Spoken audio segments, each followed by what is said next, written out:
All right, good evening, everyone. We're going to open the March 2, 2021 Inland Wetlands and Watercourse Commission meeting.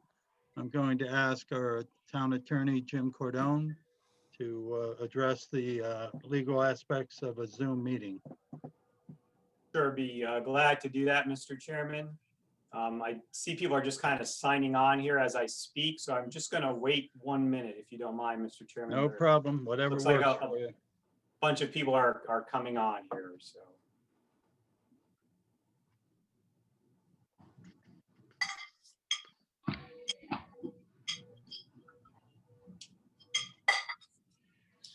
Okay, I think we're good. Thank you. So as you said, Mr. Chairman, tonight is the March 2nd, 2021 regularly scheduled meeting of the Trumbull Inland Wetlands and Watercourse Commission. The meeting is being conducted by the internet and over the telephone pursuant to the governor's executive orders 7B and 7I. All applications tonight were posted on the town website 24 hours in advance, and the supporting material for those applications were also posted on the town website. One of the items tonight is a public hearing, and the public may comment during the public comment section time of the meeting by either raising your hand electronically or by hitting *9 on the phone, and we'll provide those instructions again when that time comes. Please note that posting comments on Facebook Live or any other online format will not be included in the record, and the commission will not see those comments. I would remind all commissioners and participants to kindly identify yourselves prior to speaking tonight. I would ask, or I remind everyone again that tonight's meeting is being recorded. Thank you very much. All right, thank you, Counselor. All right, there is no new business. We're going to go to old business, an application 21-05, which was James C. Stevens, which is 23 Hampton Road. I need a motion to continue that to next month, at which point it will go to a public hearing. Who'd like to make the motion? So moved. Okay, and seconded by Dave Arespi. Mr. Chairman, if I may just clarify for the public. So we voted last month to hold a public hearing for the applicant's request on that application. For that applicant's request, they're asking us to schedule that public hearing for the April meeting to allow for the commission to have time to walk the property in weather that is agreeable to walking the property. So that's the reason for scheduling the meeting for April. Thank you, thank you. Okay, there's a motion on the floor. It's been seconded. All in favor? I'll just go by roll. Okay. Okay. All commissioners have said yay, and I say yay, so it is passed. On application 21-06 and 21-07, the first one is Hurd Realty LLC, and that's lot 319 Sycamore Street. And the second one being Fairfield or Fairview Avenue Real Estate LLC. And again, that's lot 320 on Sycamore Street. We've been asked to grant a continuance to next month on that. Can I get a motion on the two items? I'll make here? a motion to continue. Okay, second it. Second. Okay, by Carmine. All in favor?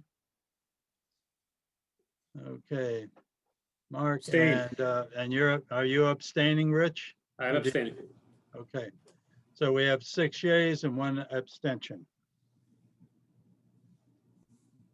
Mr. Chairman, I believe kind of counsel for one of the applicants is raising his hand electronically. I don't know, Mr. Chin, if you can.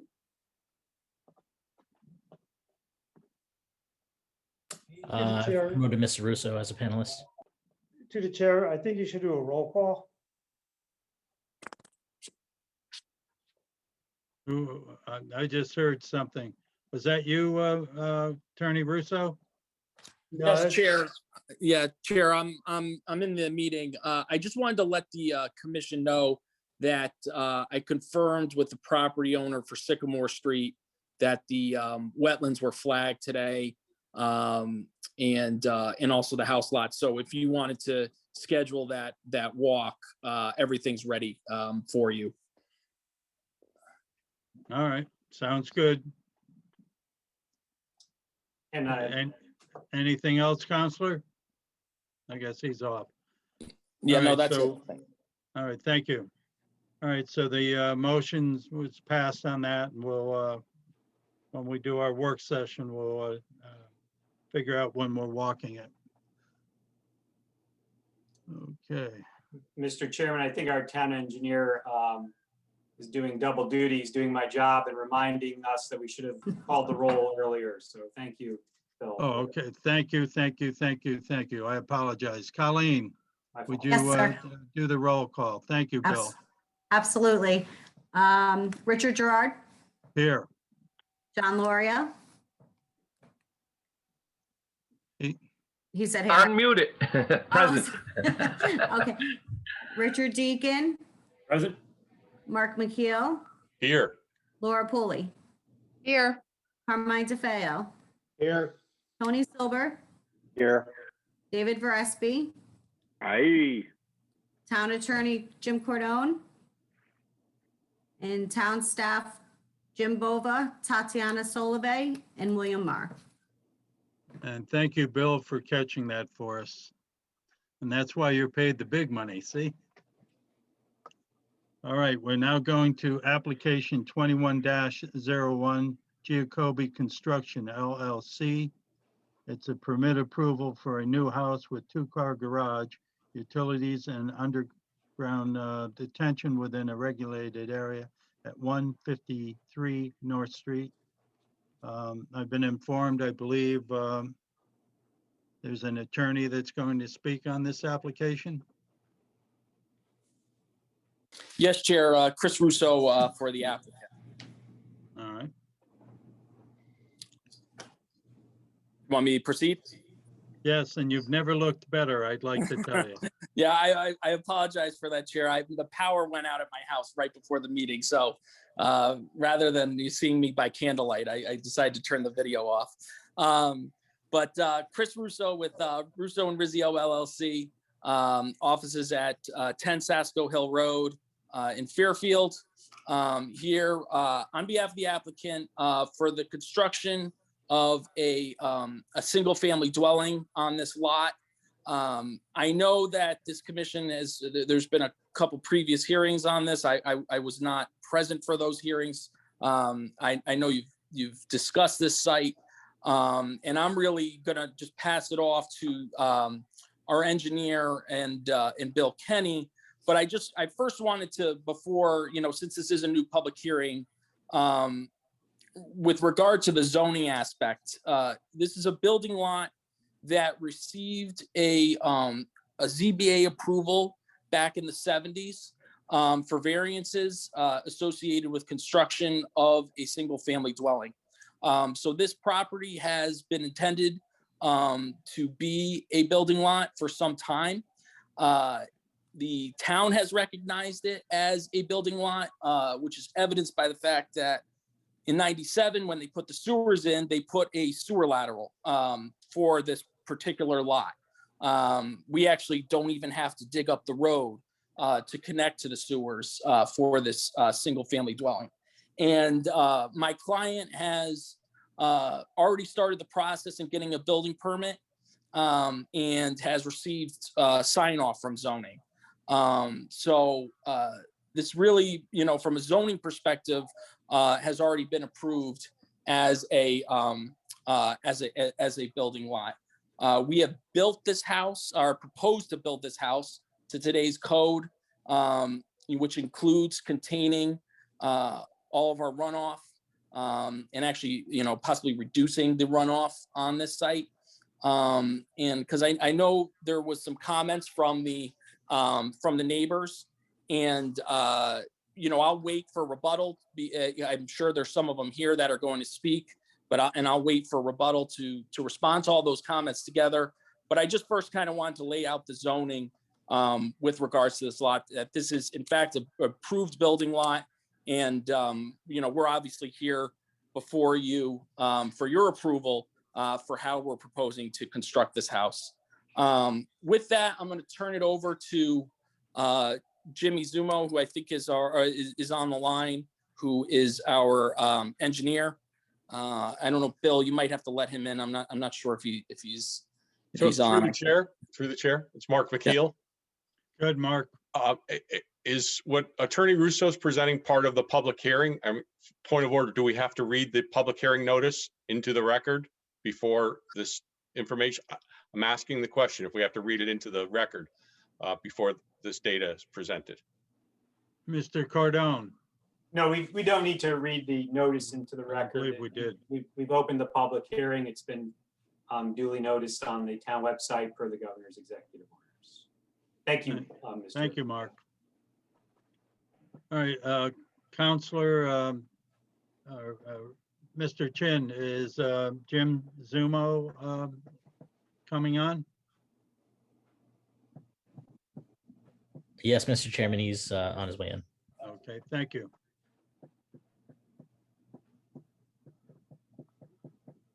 Okay.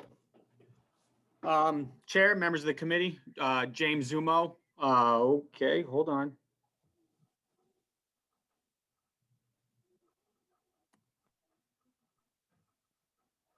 Can you hear me?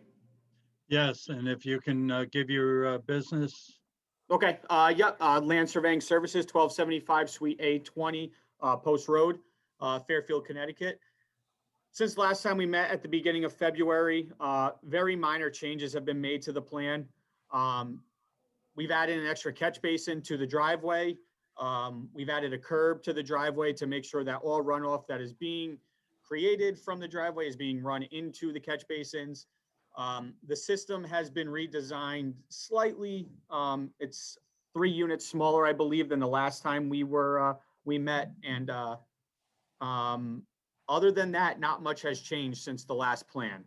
I think I've given the same speech the past 2 meetings. All of our proposed work is within most of our proposed work is within the upland review area. It's kind of hard to avoid it on this site. We are proposing a double row of silt fence along that the southeasterly edge of the property where the wetlands are located, to ensure that no runoff goes into the wetlands, along with William Kenny's plan with the buffer. Trying to keep all mitigation so that we're not affecting the wetlands at all. Other than that, nothing else has changed on the plan. All right. Through the chair, can we ask Go ahead, questions? Carmine. Yes, yes. Zumo, you mentioned 3 units smaller. What units are you referring to? Coltech units, the Coltech system in the front. Our engineer redesigned to have a specialized type overflow so that we can make the system a little bit smaller, so we're not excavating as big of an area for the Coltech units that close to the neighboring properties. Thank you. All right. Any other questions? Tatiana, are you fine? I just wanted to state for the record that we have sent a couple outstanding comments last week. We're waiting for response, but for that particular meeting, I wanted to bring one comment which concerns the 2 trees that are in between the proposed silt fence and the wetlands. They're marked to be removed, and my question is, are the stumps going to be grinded? Chairman and Commissioners and Tatiana, this is Joe. I'm the purchaser contract. And we're gonna just level cut those 2 trees, and we're not gonna grind the stumps. We're gonna do as least amount of disturbance. And if they weren't hanging over the house, I would just say leave them. But there may be a future problem for the owners who would buy the house. So we wanna try to just avoid some of that stuff. So there's no need for anybody to go back near that line. So figured That's it- fine. Yeah, I All just right. wanted to ask how you're gonna remove them. Yeah, typically we show limits of disturbance and there is no disturbance beyond those limits. So maybe if you could update that line, that'd be great. All right, for the record, that was Joe Geocoby, who's the applicant that just spoke before. And I am a resident of Trumbull. I live about a mile down the road on Rocky Ridge Drive. All right. Okay. Is Mr. Kenny speaking tonight? Yes, Chair, he should be there as well. All right, Bill can let Mr. him in. Kenny's on his way in. all right, thank you. Attorney Russo, is there anyone else that, from your team that should be on? No, that's it. Okay, just want to make sure everyone is brought into the meeting. Thank you. Go ahead, Mr. Kenny. Thank you. Good evening. Bill Kenny. I'm the principal of William Kenny Associates in Fairfield, a professional wetland scientist, soil scientist, and landscape architect. And I've been a soil scientist for over 25 years and mapping wetlands throughout the southwestern Connecticut and beyond. I know at the last meeting there were some questions with regard to the wetland mapping, and I understand, and I actually have seen some letters from some neighbors regarding with the same questions. Pleased to get into that now, or if you want the public to speak first, and then I could, in case there's any other information, I could address it after they speak. No, Whatever. let's go through it now so we can get it out there for the commissioners. Okay. Is it possible to share my screen? Yes. Okay. So what I have here is on the left is the town GIS map with the subject property in a dark black line indicating the boundary. That pale transparent purple is the wetland area mapped on the town GIS.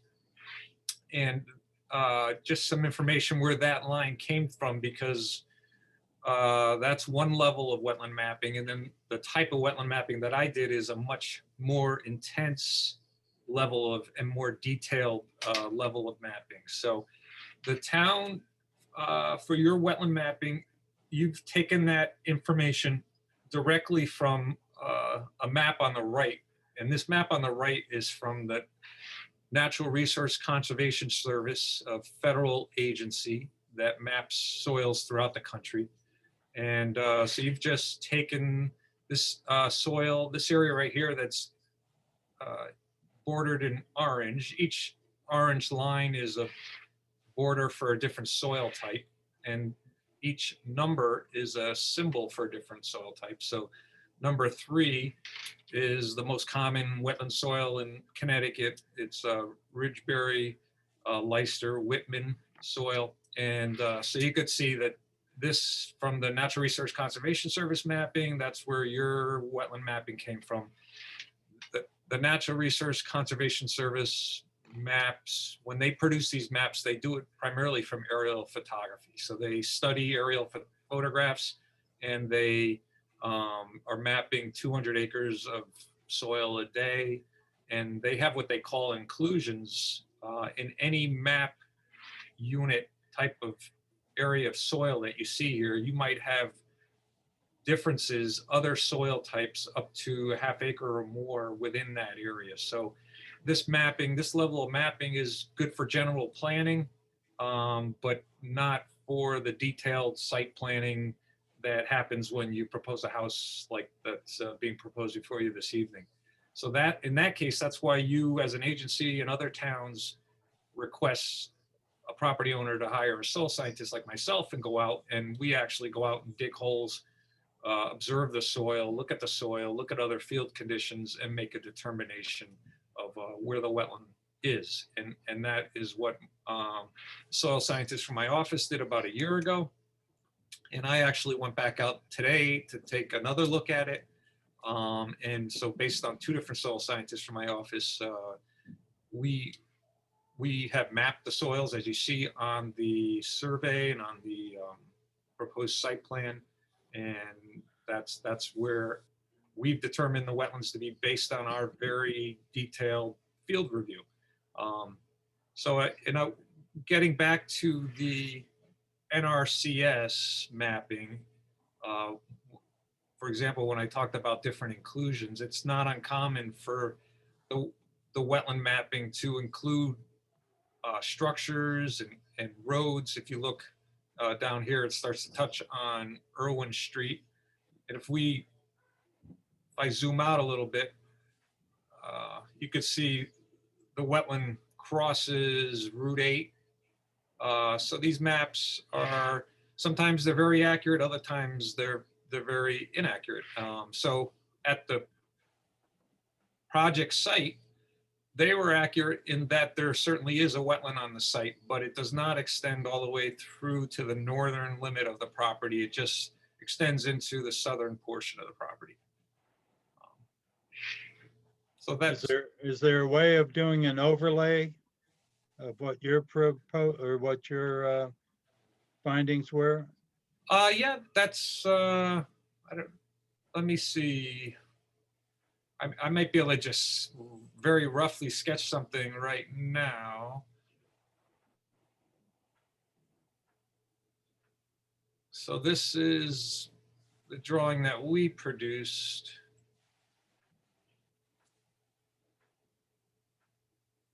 I can't turn it exactly to the exact orientation that that the other map is at, but this is close. We have the driveway going up to the top of the page. And I would say, let me see what I could do here for this.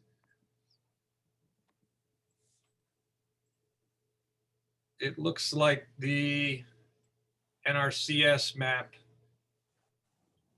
comes through like that. You could see where this property line is over here. And you could see where this edge of the wetland sort of lines up here. In fact, you know, the NRCS line might be closer to here. So our mapping might be slightly more in this area, but certainly it's substantially less in this area. But I was out there this afternoon and checked this area again and found no wetlands in this area.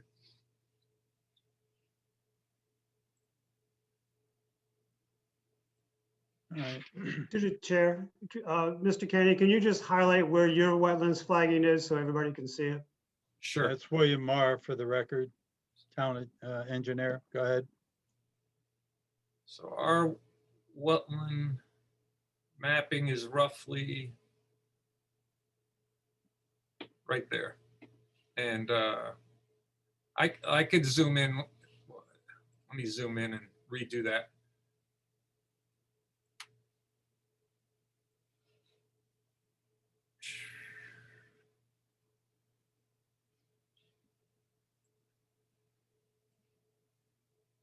Oops.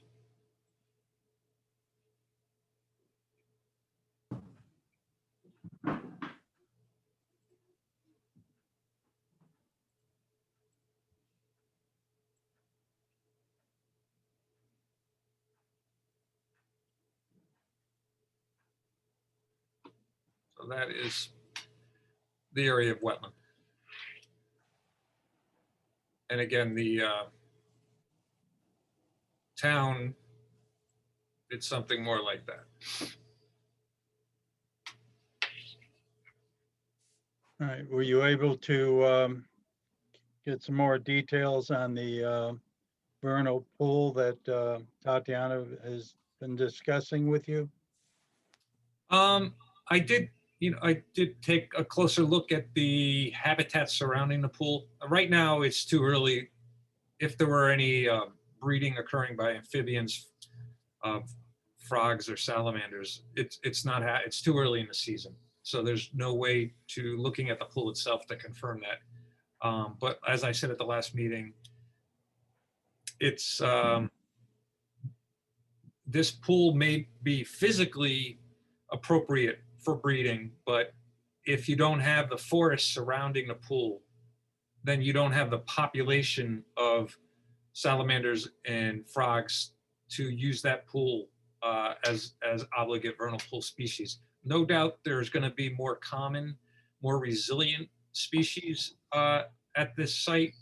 It wouldn't surprise me if spring peeper or green frog, which are much more common animals and not as sensitive to disturbance. And that's why they can survive in a wetland area like this that is surrounded by residential properties. You know, if you look at this,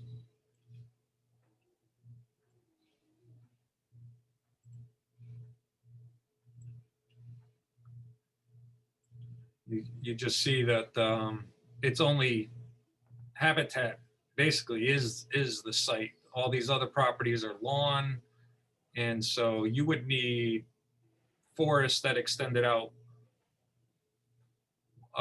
much further beyond to support vernal pool species. You know, it's going to be, you would need forests out this far to support a viable population of the obligate vernal pool species. For the chair, this is Tatiana. Go ahead, Tatiana. Mr. Kenny, could you roughly sketch in on your plan where the body of water in question is? I have asked in my engineering letter to show it on the plan. Okay. I have not received that. If you could just show approximate limits, that would be great. Sure. I believe it does something in that area where the primary body of water is. Okay, would you be able to actually put that on site plan for the town engineer? Sure. All right, thank you. Are there questions from the commission for Mr. Kenny? So through the chair, it's Mark McKeel. Go ahead, Mark. Mr. Kenny, could you put up your previous map where you sketched in the wetlands, please? Sure.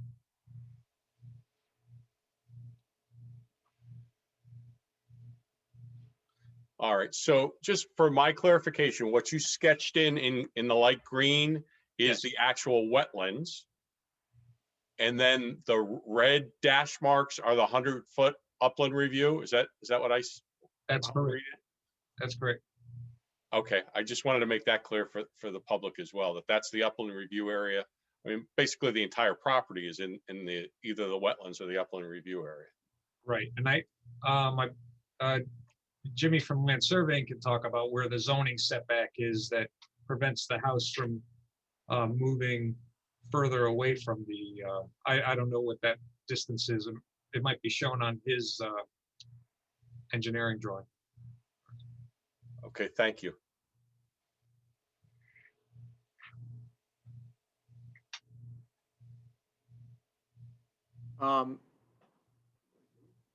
Just to comment on that, just to comment up over to the right, just to comment on that, there were previous variances granted back earlier that run with the land currently.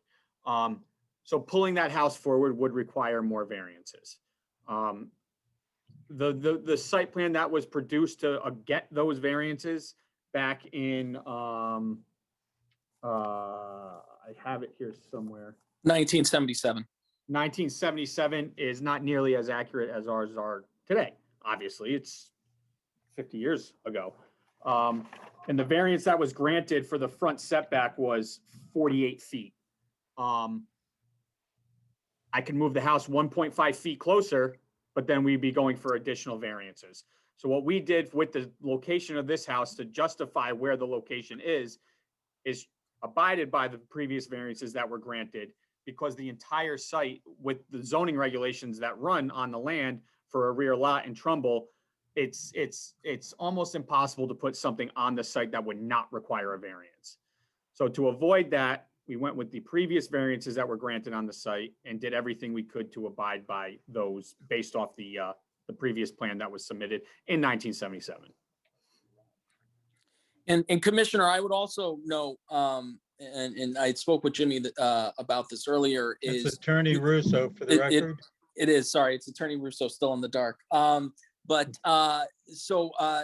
Jimmy did perform test holes throughout the site, and this is the proposed location of the house is definitely the most prudent location for this for the dwelling to be located on the site. Certainly compared to the opposite side, which is what is it? I'm looking at it. It's the western side of the site, where we have it is definitely more prudent than that location. And James Zumo, and to add to Attorney Russo's comments on that, if you look at my site plan and you look at the test hole results, the test holes are labeled on the site plan, and the corresponding results are on the left-hand side of the site plan.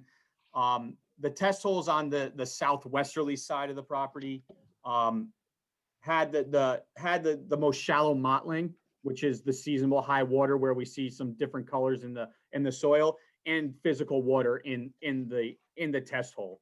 On the northeasterly side of the property where we did our test holes, our mottling was deeper, and we encountered no water over there. Our mottling in test hole 103, which is basically right where the front porch is, was at 48 inches below ground level. And no water was encountered in that test hole. And and test hole number 104, which is on the back left corner of the proposed dwelling, we hit mottling at 36 inches, and again, no water in that test hole.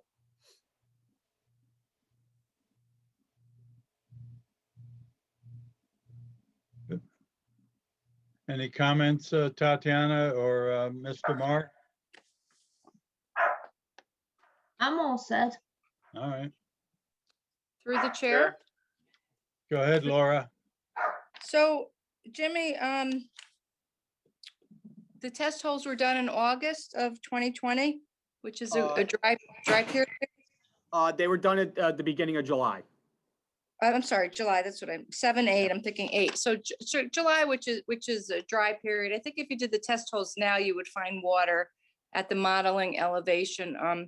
My concern, and I've said it in the past couple of meetings, is that you're gonna have a basement in this house and it's 2.5 feet below the modeling level. So, I don't know if you consider, I know you're presenting the facts, and I don't know if we have the ability to consider you constructing a house with no basement or a crawl space. Just because you do propose a pump, that pump's gonna be running, constantly. I have a pump in my house, it's wintertime, and this thing is it pumps water a lot all the time. I shouldn't say all the time, but a good amount of time. And I know people, if you don't have a generator and there's no generator proposed here, your basement's gonna flood without a generator backup. So I keep reiterating my concern with the high water table, the modeling elevation, and the fact that you do have a basement, and that the water will be continuing to flow in that one level lip spreader in that one location. It may erode those soils, which wetland soils tend to be more erodible than non-wetland soils. So you did say it's a ridgeberry. I know Bill Kinney indicated it was RN soils, and I think that they're more erodible than anything. So you may create a little problem where that level lip spreader is proposed. That's my comment. Thanks.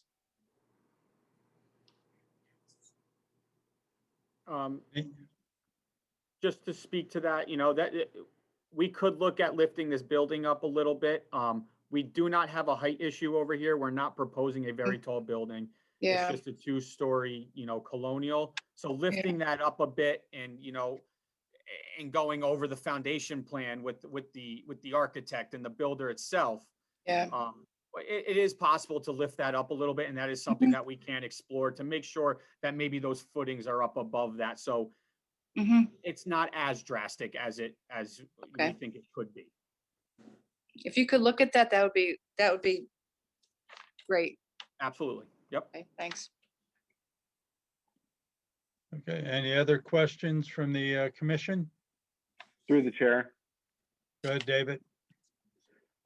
Just looking at the engineering plan here, and have some concerns about, this is a very tight limit of disturbance, and future residents of this property are going to try and extend their cleared area. This is sort of in my opinion, a problem that we were dealt with and inherited from P&Z.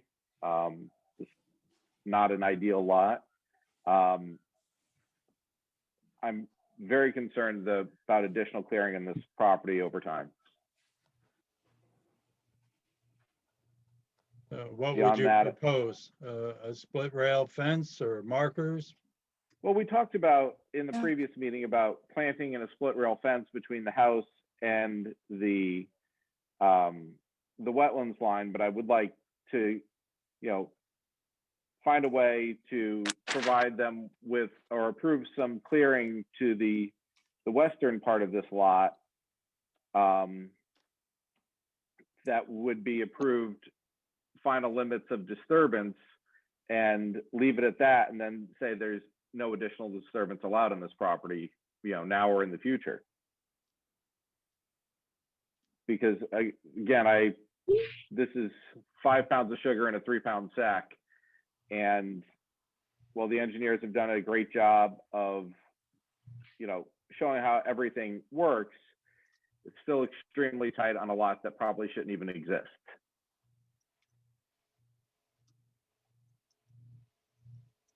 Through the chair, Go ahead, Laura. I agree with David's assessment of the split rail fence. I think something more substantial should be used to delineate this wetland so that the grass can't creep into the wetlands. If these wetland plants don't survive, at least the lawn area is not going to creep beyond, maybe boulders, something that can't be moved. There were a The lot of boulders The fence out is there. going to rot eventually, especially being in wetland soils. I think boulders is the right way to go here to really define your setback. And you may, I know the yard area isn't even big, but many of them, you're right on the edge of the wetland itself. So, you're going to have runoff from the grass and fertilizers and whatever they're going to put on the lawn. Pesticides, I don't know, flowing in the stormwater runoff right into the wetland. There's really not much of a buffer between the edge of the wetland and the lawn area. So if that could be increased and the delineation be made with boulders, give it a little chance for the stormwater runoff to be remediated before it enters the wetland with the pesticides, the fertilizers especially, that people put down. Thank you. All right. I'm Through the not chair. able to see the whole commission. Any other questions? Through the chair? Is that Richard? Yes, sir. Go ahead. Thank you, Mr. Chairman. As I look at the map from the packet, not the map that's on the screen, but this would be, what's it called? Improvement location survey. So as I look here, I'm looking at the trees that are scheduled for being removed. I noticed a large amount of trees that aren't in any particularly important area. Obviously, trees in the driveway area on the home itself in the stockpile. I understand why those are being removed. I'm curious as to the reason why, for example, the 4 trees on the, if you were to drive in the driveway and keep going straight, there's 4 X's there. There are 3 additional X's beyond the stockpile. There's trees that are the 2 beeches in the upper left corner. As we Mr. Zumo, can you bring that plan up? I actually can.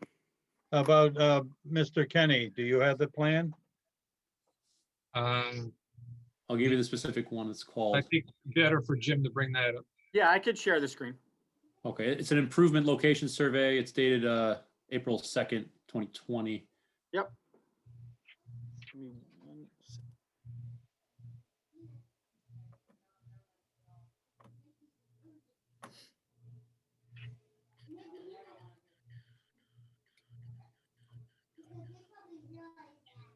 So this cluster of 8 trees right here, or 4 Yeah. trees? Yes, I can understand why the 2 above that are in the proposed area for the stockpile are being removed. I see, various other ones that seem to have been, somewhat randomly selected. Perhaps So if I may request an explanation. The intent of those trees is, Mr. Geocoby and I, we sat down and we talked and we looked at the property. And because the site is so tight in the back near the patio, in the back over here, and we're keeping all these trees, we figured we'd make this our lawn. Give us enough space over here so that we could have an actual lawn on the site, since we're only 30 feet away from the wetlands over here. So we figured we'd put our grass lawn over in this section of the property, and those trees,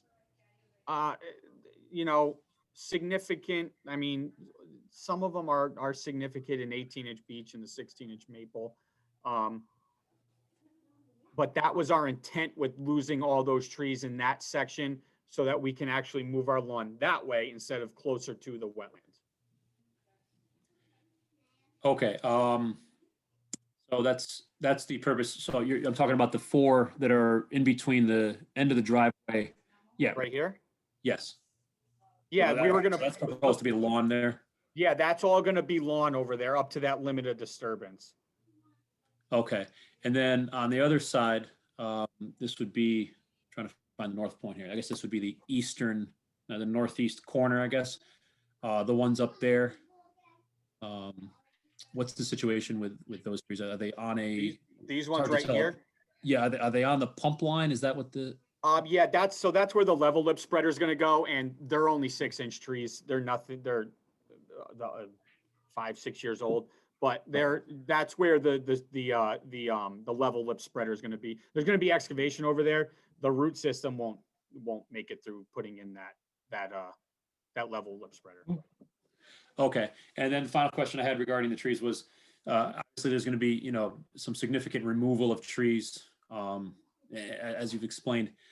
The planting plan that's coming through, is that going to properly mitigate the amount of water that's being absorbed? I mean, there's going to be a tremendous amount of water that's right now being absorbed by the trees that are going to be cut and removed. That was, I apologize for interrupting. That was a comment from the engineering department about the removal of the trees and turning the treed area into lawn.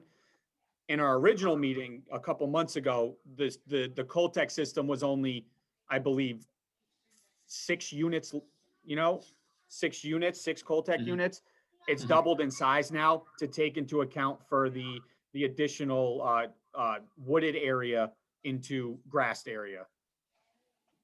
Okay, so you've created this so that the additional Coltech units will correct meet or exceed the amount of water storage that we're removing from the trees. Correct. Okay. That concludes my questions. Thank you very much. Through the chair. Go ahead, Carmine. Mr. Zumo, along the line of the tree removals, the fact that you're trying to keep that line of trees towards the wetlands to the south of the soil stockpile, you have those twin maples. Why can't those be left to act as along the buffer to the wetland? That was one of Tatiana's comments at the beginning. Those are hanging over the proposed dwelling. They're not, directly straight up in the air. They're hanging, to the north. Those will be, me and Mr. Geocoby spoke about it. They're going to be cut and leveled to the ground, and then the buffer built into that so that there's no disturbance beyond that. I'm going to adjust the limited disturbance for Tatiana and the engineering department so that they could see the revised limit of disturbance there. Will there be soil disturbance? No, but the trees will come down. Thank you. Any other commissioners that wish to speak? Just one follow-up, Mr. Zumo. Go ahead, Richard. Those trees that we just referenced, they're coming down. Are we removing? We're just going to, as a straight shave, root system is going to remain? Straight shave, root system is going to remain and let it just turn into soil again. Okay, thank you. Okay, before we, Question through the chair. go ahead, Tony. Yeah, thank you, Chairman. I just wanted to ask staff, I'm not sure I heard this, but I guess there's an assumption that they're all signed off on this. And the reason I ask is because I want to hear from Bill or Tatiana that this is a viable building lot. You know, I think about what Commissioner Barespi said about 5 pounds of sugar in a 3-pound sack or whatever it is. And that's what it strikes me as. When, you know, we have, and Laura Pooley said, you know, that if these soil water tests were done. I don't know if it's my computer or not, but hearing anything. Can everybody else hear me? Yep. Yep. All right. So, you know, if the water was tested at a different time of year, maybe now it might be different. And we have a house that we're talking about raising because the water table is so close to the surface. So I don't know. I guess I want to hear from Bill and Tatiana about this. And then I would certainly want to delineate the wetland permanently, whether it's through boulders or whatever else the staff recommends, because and I'm not sure who said it, David, maybe. Over the years, this yard will expand and the wetland will go away. It's a given as new homeowners go in there. And then finally, you know, we have all these neighbors saying this is like a permanent wetland. I mean, it's just like the whole area is wet. So I just want to, again, to repeat for the third time, I want to hear from staff to say that this is a viable building lot. Thank you. Through the chair. Go ahead, Tatiana. Yeah, so we're still in the process of approving engineering portion of the proposal. We'd be happy to work with an applicant and request additional test pits in springtime when it's wet to make sure that the building and Coltech system are in feasible locations and elevations. But we can't really speak for the zoning. A portion of approval of the lot that was done in late 70s, and that's not through our department. As far as feedback from the neighbors and Mr. Kenny's comment, you know, it's up to the commission how you wish to proceed with wetland delineation.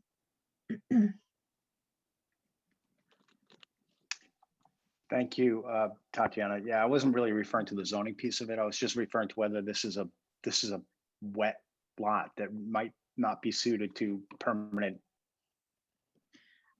I think it would be appropriate to do additional tests. I mean, I'm troubled by it.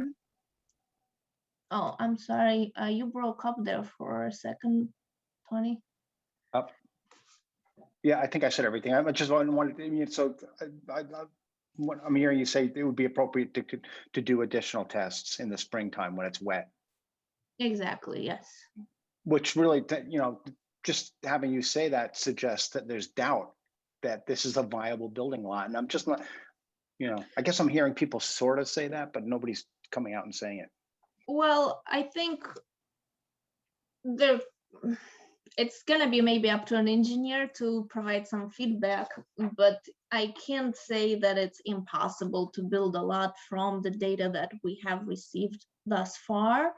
I think additional test pits might modify the design slightly, but I don't think they will show information that may say, no, you can't build on this lot. And maybe the applicant's engineer can jump in here and provide his feedback. Yeah, James Zumo. Yeah, if you want additional test pits, we'll go out and do additional test pits. If we have to modify, we'll modify.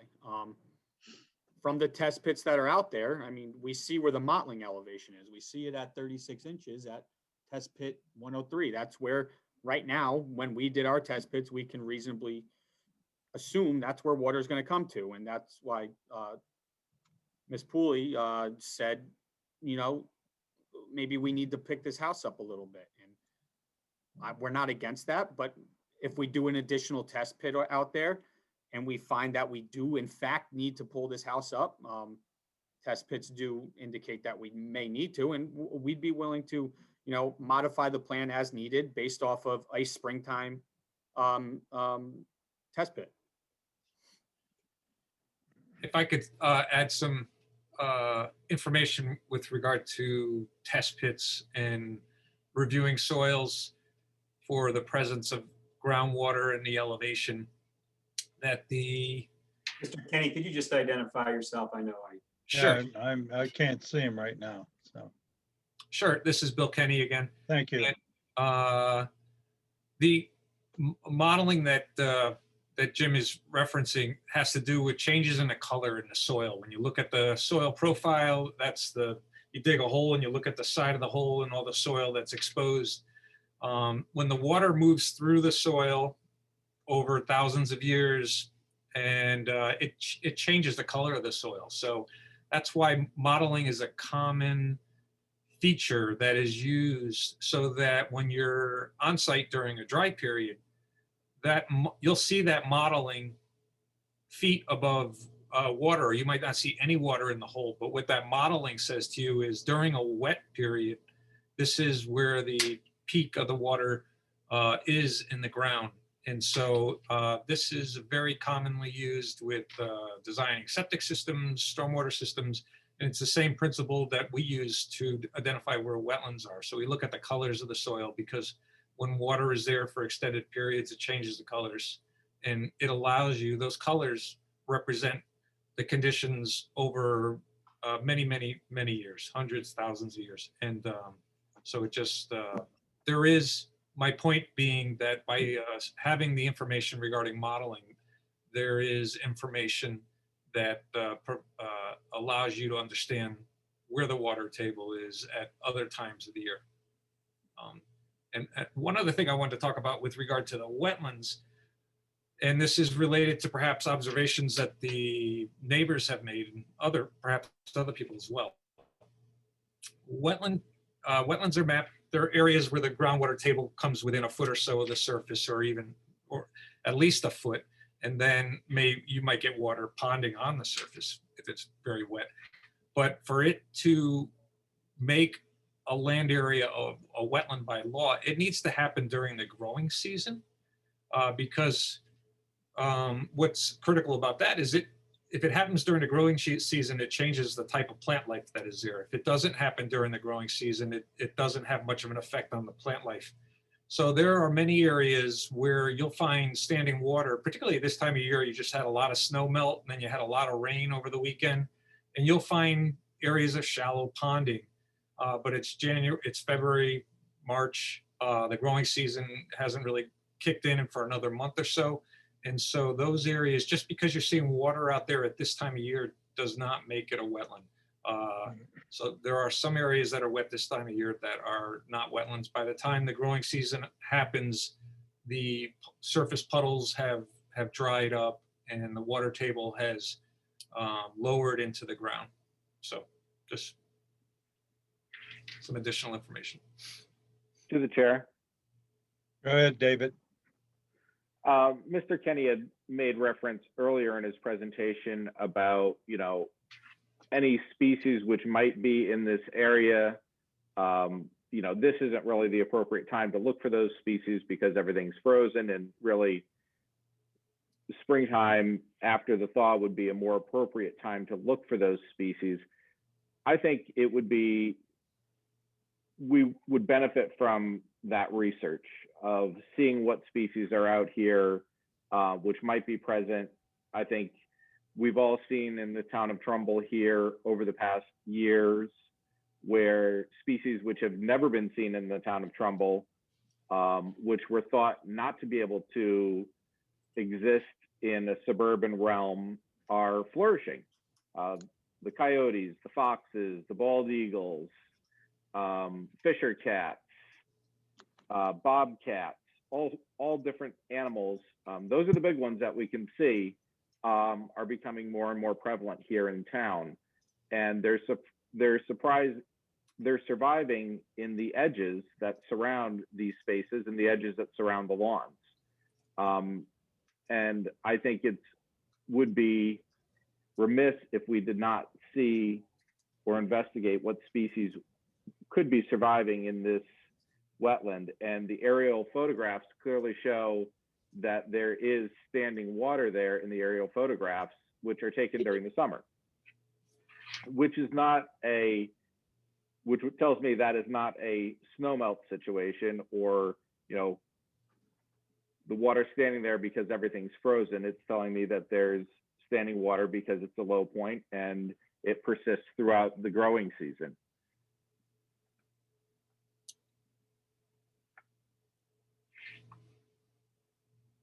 Mr. Kenny, do you have any comments on that? Yeah, I could.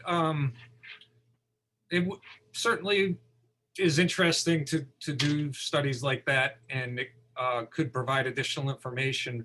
But I think there's a legal issue here, and perhaps Chris wants to discuss that. If not, but my understanding with similar projects like this over the year is that when you have a building lot, and at some point the property owner is, I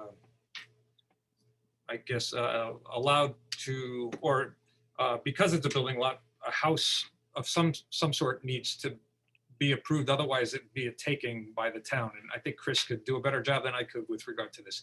So, and my point being that I think that it's, I don't believe you as a board can completely deny the house.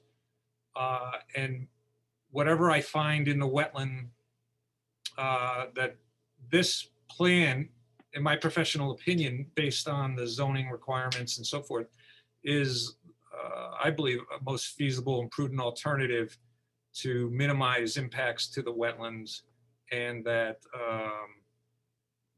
that even if there was a particular animal using the wetlands, that this would still be a legal a development that is that the applicant is warranted to have. So I'm not sure it would help the process that this design has been minimized to the greatest extent possible. And to that your comments there, have you shown any prudent and reasonable other alternatives to the development of this property? I believe by our regulations, that's something that we, as a part of the public hearing process, we are allowed to ask for and are entitled to showing reasonable alternatives to this development. And you may say this is the most reasonable and then come back to us with other alternatives which show us that those are the worst and this is the best. But, you know, did you research other alternatives to the layout of this property? Well, Commissioner Verespi, to respond to that, I think, can everybody hear me? I switched over to. Yep. You've got lights now. Okay, great. See you, turn the lights back off. Exactly. It's Okay, that's sorry, it. now you have to look Russo. at me. I know, it's terrible. But you know, and I had said this a little bit earlier, but we had you know, and Jimmy could talk to this, but he did dig test holes over on the opposite side of the property, and you know, it was a worse situation over there. Sorry, my dog's barking. But you know, that this was definitely the best location for the house. And Jimmy, I think you looked at that. So if you want to just kind of speak on that point again. Yeah, James Zumo. Yeah, yeah. Again, I mean, the test holes on the southwestern and northwestern portion of the property were not good. You know, there was water in those holes. There was modeling at a shallower elevation. And given the variances that were previously granted on the site, and given the quality of what we dug on the northeast portion of the property, I think this is the best section to put a house. It is a residential property. I think it should be developed as a residential property. We're willing to work and make sure that we get, you know, that everybody's on board to have the house built. But I think where we have the house right now is the best position to put the house. Chairman and Commissioners, I just want to say this is Joseph Geocoby again. We can barely hear you. This is Joseph Geocoby, the contract purchaser, developer. And we've done a number of these over the years. I probably built over 120 houses and maybe 30 of them in Trumbull. And the last one we did that the commission approved was on 10 Wind Hall. That site was 25 feet to the closest part of the wetlands. There was pooling by far much more than what we have here. And we had a septic there. Here we have a sewer. For me, this development is so much easier than what I did. And that actually didn't even need a public hearing. I'm not sure why, but we'd like to move forward to try to get an approval tonight. You know, this is what we do. We go out and buy these jobs, and I am probably more responsible than anybody here tonight because I'm the guy who's got to warranty the house for a year. This is a proposed plan. Obviously, once we're there, we can always make adjustments to make it better. I don't want to have to go back. I don't want to get sued. As far as the neighbors, I think that if they're getting water now, we should be able to, with our grading plan, probably make the site better than what it actually is right now. If anything, the water's coming from other people to me, and I'm going to have to deal with that. But you know, we're willing to invest our time, and hopefully at the end of the day, it's successful, which I mean, I'm pretty sure, you know, I've been doing this for some years now, and I wouldn't have gotten to something I couldn't, you know, finish. And I think that right now, I know that the owner of this property has been paying taxes for over 20 years. There's a $24,000 assessment sewer fee on the property that the town put. And he's carried it. He had intentions to build at one point, him and his brother.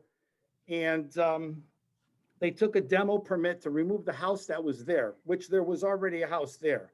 You know, I know the neighbors are sensitive to this whole situation.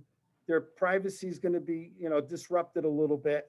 But at the end of the day, you know, I think everybody in the end of town, right now, the town gets $4,500 a year in taxes. They're going to end up going to $13,000 a year. The house is going to be a new construction. I've talked to some of the neighbors in spite of some of them signing off. And I'm not sure, you know, I'd like to hear from them as well, but I'd be willing to also give them that privacy with some buffers. Bob next door, I even talked to him about, he's got a concern with his septic system. He's still on septic. I told him I even helped him get his sewer connection done, you know, as a good neighbor. I'm willing to work with the neighbors. I don't see how this is really that much different than everything I've developed in the past. And especially, like I said, in regard to Wind Hall, 10 Wind Hall, that to me, this is like easy, you know, compared to what I had to do there. There was no room to work.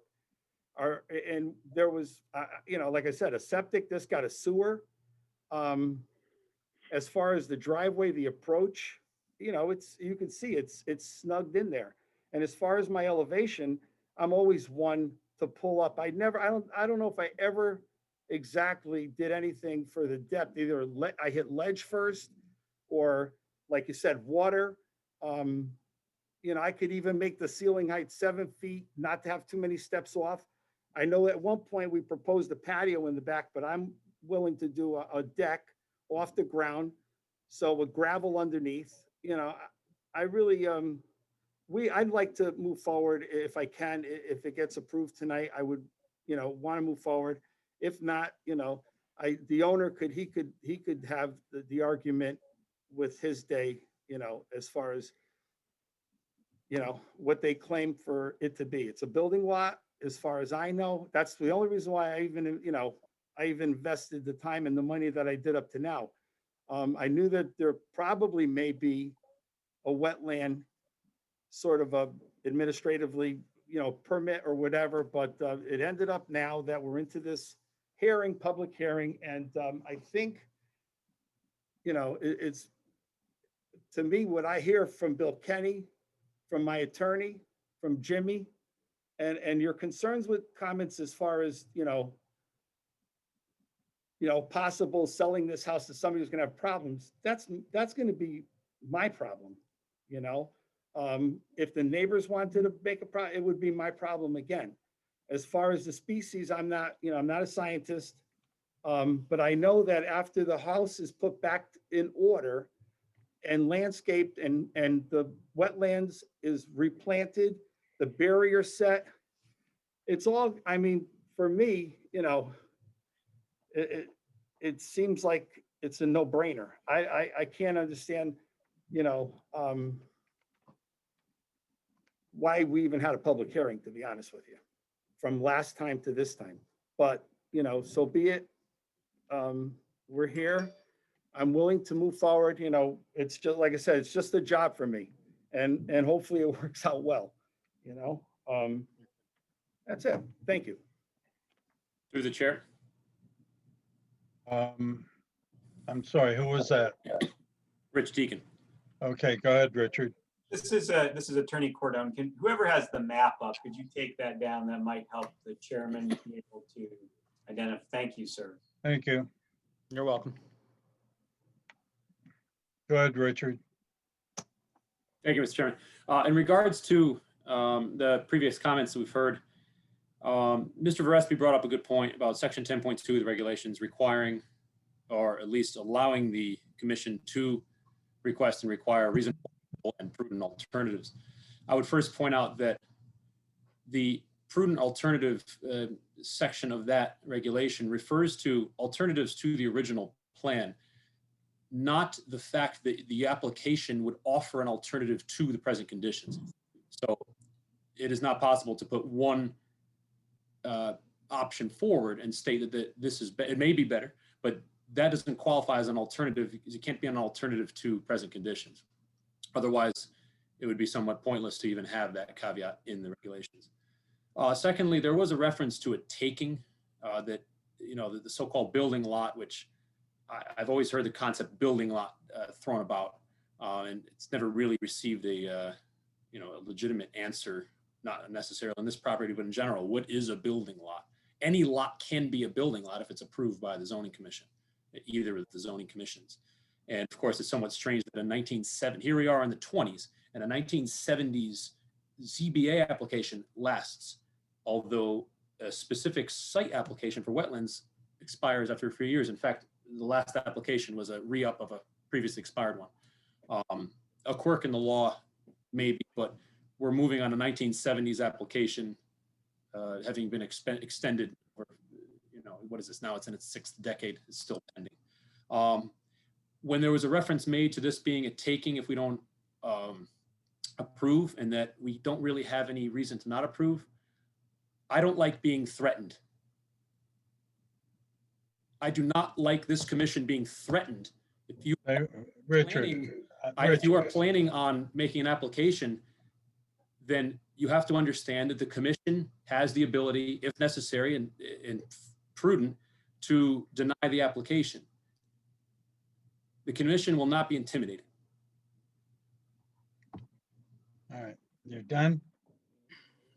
All right, I have a Yeah, I'm question for, excuse me, Tony, just quick question for Mr. Geocoby.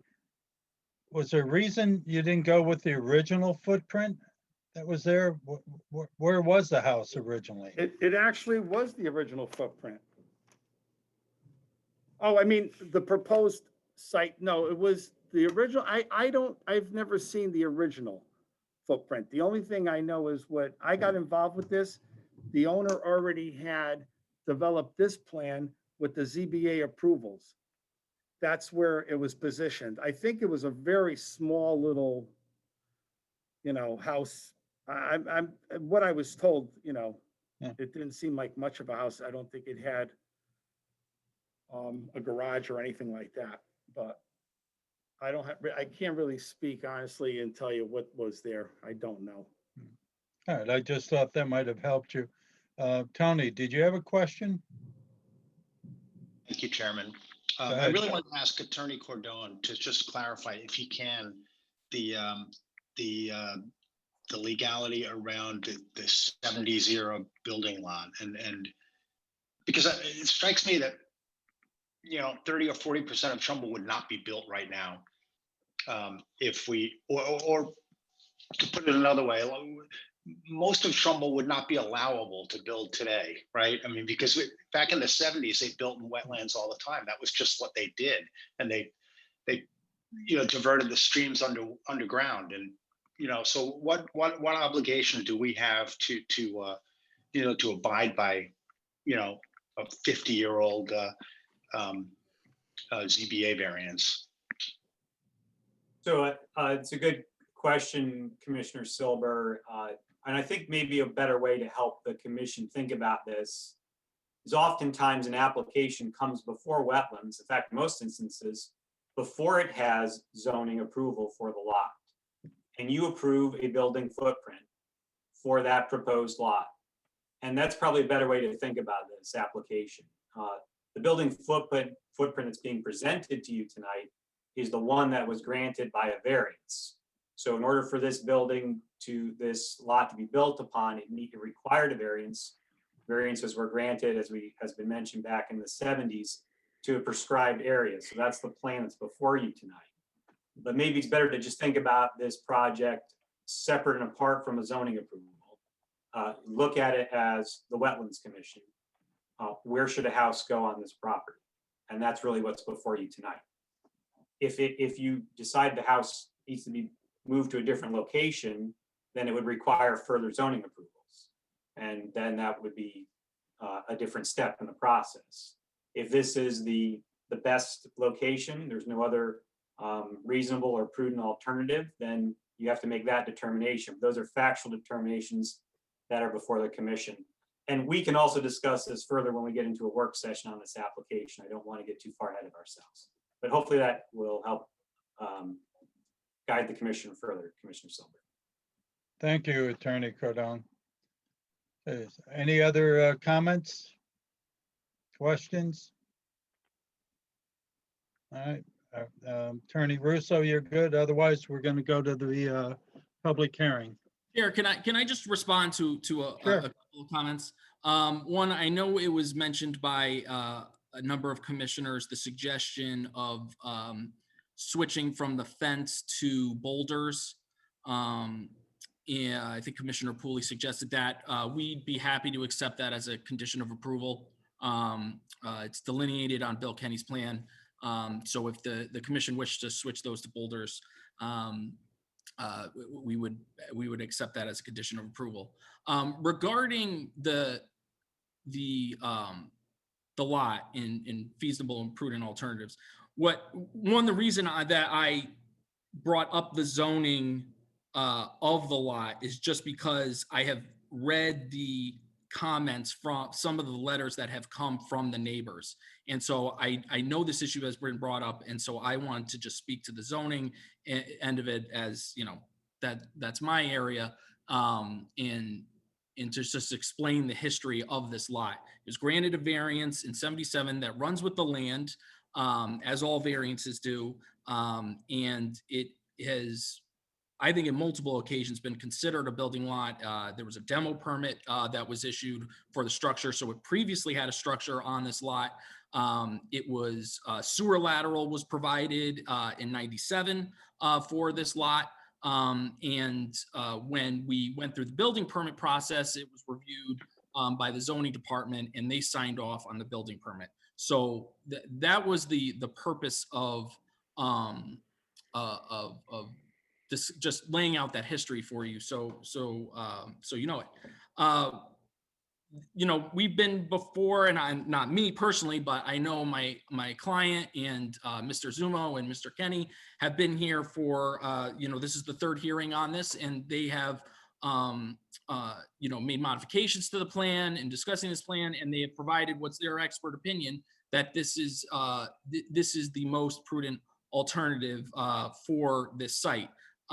If the commission, it's certainly within the commission's discretion to ask that we provide that alternatives on a plan, and we can do that.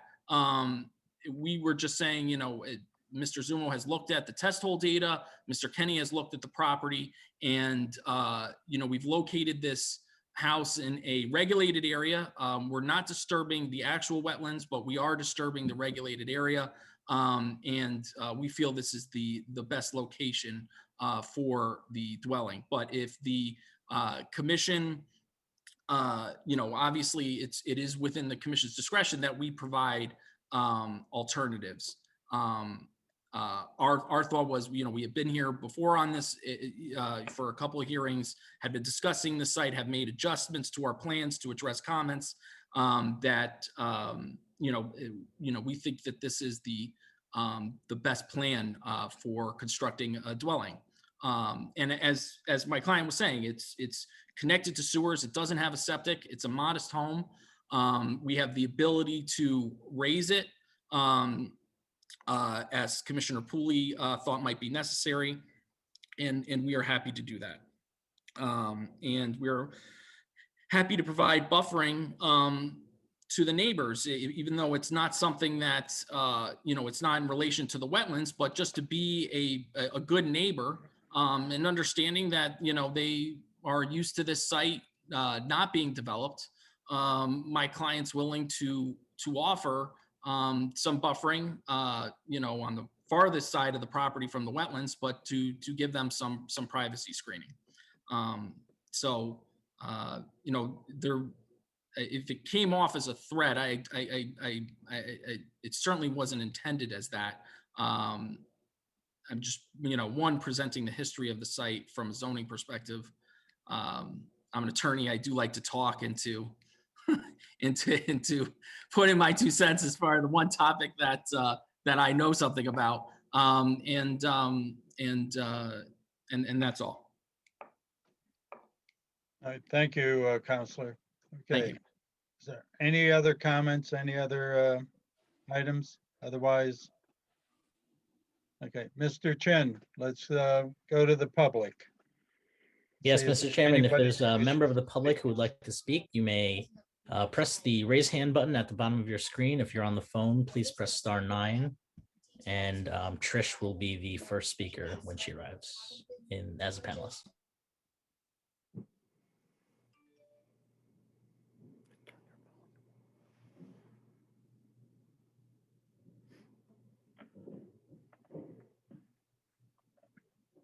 Trish, are you there? Okay, Trish.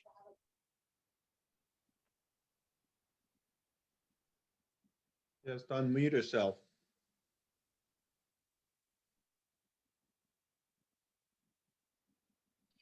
You're muted, Trish. She may have stepped away. Oh, there she is. Okay. Can you hear me? Yes. Yes, now we can. Is that a yes? Yes, this is the chairman. I'm going to ask that you identify yourself and give your address, please.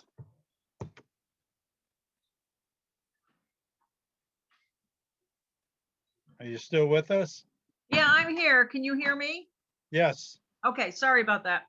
I'm just concerned with the number of. Ma'am, you have to identify yourself Oh, and I'm give the sorry about- address, please. Sorry about that.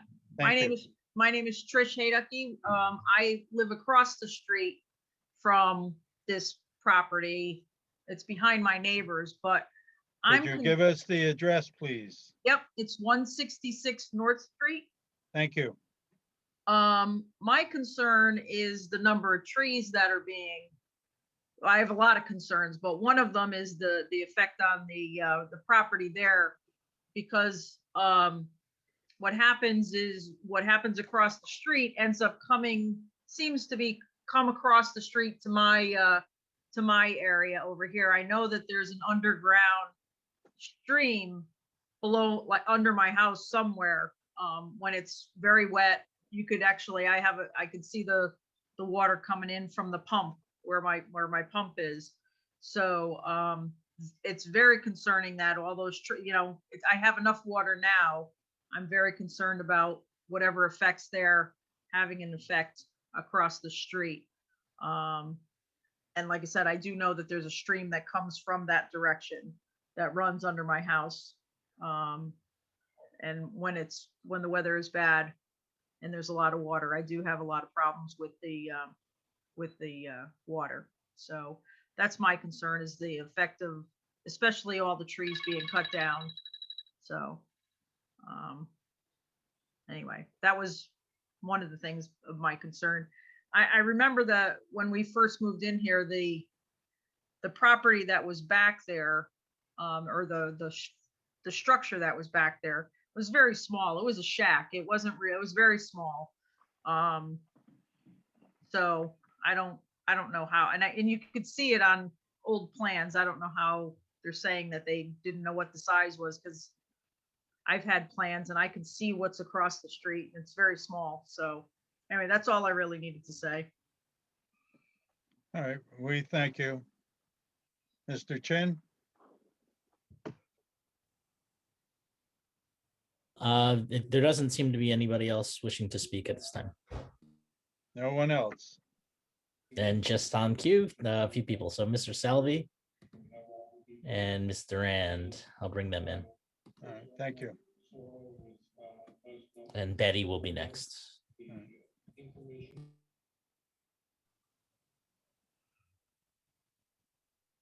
Can you hear me?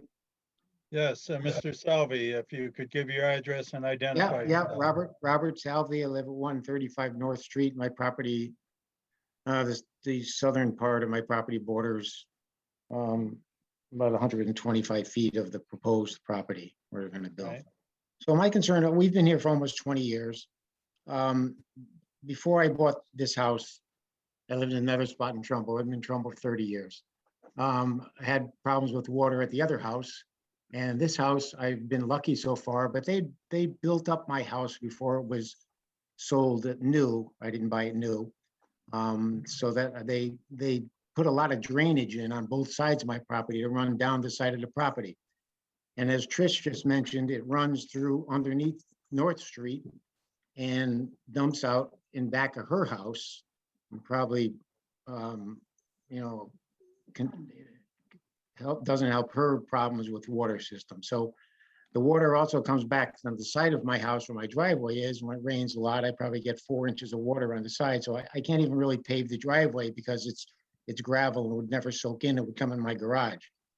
I also have a septic, and I have a variance from the town because my house was new. My septic was new enough that I didn't need to connect to the sewer. So when we bought the house, the sewer had just come by, and we didn't really want to spend the extra money to connect at that time, and we didn't have any problems with our septic. Now my concerns are, there's a lot of water in the back ponding in the southeast corner of the property where my house borders with Mr. Cinco next door. The ponding there is so concerning that I don't even know if somebody can get a driveway to another house back there, because that's how much it ponds when it rains a lot, especially in the springtime, and mud, very muddy back there. So who's ever going to drive back there, if they're going to put a paved driveway, that would run off, even more. And if they put a gravel driveway in, there's issues with that. And then my septic system, I haven't had problems with it. It's a newer system. It's probably, it's the same system that was put in the 90s. So I haven't had an issue with it. I get it cleaned regularly, but with the water maybe being displaced from the new property and a new foundation, where is my field's going to go? My field really goes way to the back of my property. There's a couple of main tanks, and then the runoff is cement containers way in the back of the property. So they go right all the way back there in the back southern portion. So, my concerns are, I know I'm concerned also the privacy issue, and, we knew there was a lot back there, albeit, and it was a building lot. The wetlands, there is a lot of peep frogs and other, we've seen fox and a lot of deer back there. All that be what it is. I realize that the people that own the property have been paying taxes all the year, and they want to build. I don't blame them. But my concern is, for my own property, I have a dry basement now, and is that going to change? With the displacement of all the other water. My neighbor on the other side, who doesn't really, the corner of his property is maybe touching the proposed site. He has a very soggy backyard also. He can't really go in the backyard in the springtime because it would just sink in the mud. Also, neighbor on the other side, Duran, also has a lot of water in the back of her property. So, you know, my concern is, yes, privacy. I don't know how far that goes.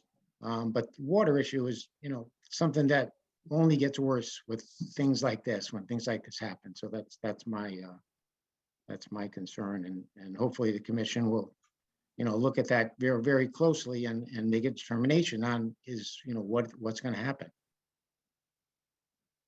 There was an old well back there also that's right where they're building that, you know, that proposed house is now.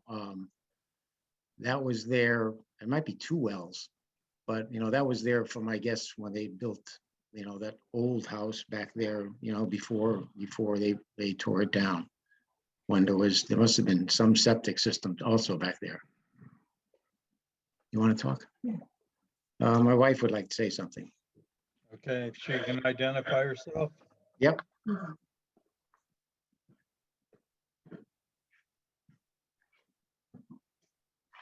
Hi, this is Cornelia Salvi. I live at 135 North Street in Trumbull. I'd first like to say thank you to everybody who's here, especially the Wetland Commission. And I appreciate how sensitive you are to considering the impact of this construction on the neighborhood. I understand that they own the property, but that little section is like a little greenhouse. It's a little oasis of coolness and animals and greenery in the summer and in the winter. And selfishly, I enjoy it. And I also, someone raised the question about the fertilizers and the pesticides on the runoff. I have pets, we have a garden. Would that be coming into our property and making our dogs and cats and tomatoes unhealthy? That bothers me. And as somebody was saying, since the 1970s, we've seen that there's a more urgent need to sustain the integrity of our wetlands, not just in Trumbull, obviously, throughout the world. And I appreciate your consideration. That's all I wanted to say. And thank you. Thank you, Richard. Okay, you're good, Mr. Salvi? Yep. All right, thank you. Okay, Mrs. Durant, did you wish to speak? I did, thank you. I echo Cornelia and. I'm sorry, you have to identify your address and your name. I'm sorry. Okay, Kathleen Durand, 155 North Street in Trumbull. Again, I thank you for your sensitivity to this. The builder said that he's willing to pull the house up so that he doesn't get wet. Well, like Trish and many of the neighbors and my house is over 100 years old. I can't pull my house up. I'm so worried about water. My backyard has become very swampy. I have to pay a lot of money to get rid of mosquitoes and ticks because it's so watery out there. And now I'm going to be worried about not just me, but all of the neighbors about mold in our basements. I don't know if we have any recourse if this happens, if this building goes through. But the other thing is I have the same site map that you had put up before. And strangely, on my map, there's a tree line marked here. And it's right, it's taking down about, I don't know, about 12 more trees. This tree line is not marked on the map that you just had up before. And I'm wondering why. Was it taken off? But it's pretty significant. It goes in pretty far on the northwest corner. So I would love an explanation for that. And I just want to know, yeah, would we have any recourse if this goes through and then all of a sudden we are getting water and mold and our backyard's not usable? So I'm new to this, and any information you can give me would be greatly appreciated. Well, that would be something our town attorney might want to comment on Okay. if we had recourse, but Mr. Cordone? Well, I mean, what's before the commission tonight is whether or not the wetlands on this property are being impacted. So what you're talking about is if there were drainage issues related to the construction onto your property. So that is more I think, the engineering of the project, and the applicant has to satisfy certain requirements and regulations of the town with respect to drainage, separate and apart from wetlands. But what's before this commission tonight is whether the wetlands are being harmed in any way. Okay. Right. And then what about, Also, Mrs. Durant, can you identify the map? What is the name on that? so it's the same map that you had up. It's, well, you can't see it, but it's the What same is map. the date? It's when, so your first meeting was in January, so this was the day before the first meeting. All right, do you have that one, Tatiana? Let me see if I have a date. Is it a survey or a landscape plan? What are we talking? It's the landscape plan, I think. It's part of the whole, I printed out everything. And the reason I printed it out is that, again, in the last meeting, they were saying that there's a comprehensive planting plan. And all I can see is that there are 32 3-foot-high hydrangeas, witch hazel, and sweet bush plants, none of which absorb water. They're more decorative plants, and they're only in front of the actual wetlands. So there's no comprehensive planting plan. So yes, that's what it is. But it's the same thing that you had up before. It was showing the trees. And the trees are all spray painted in my backyard. And there are a lot more trees spray painted than are indicated on this map. And the tree line is above the 2 maples in the northwest section. I wish I could show you, but I don't know how I would do that.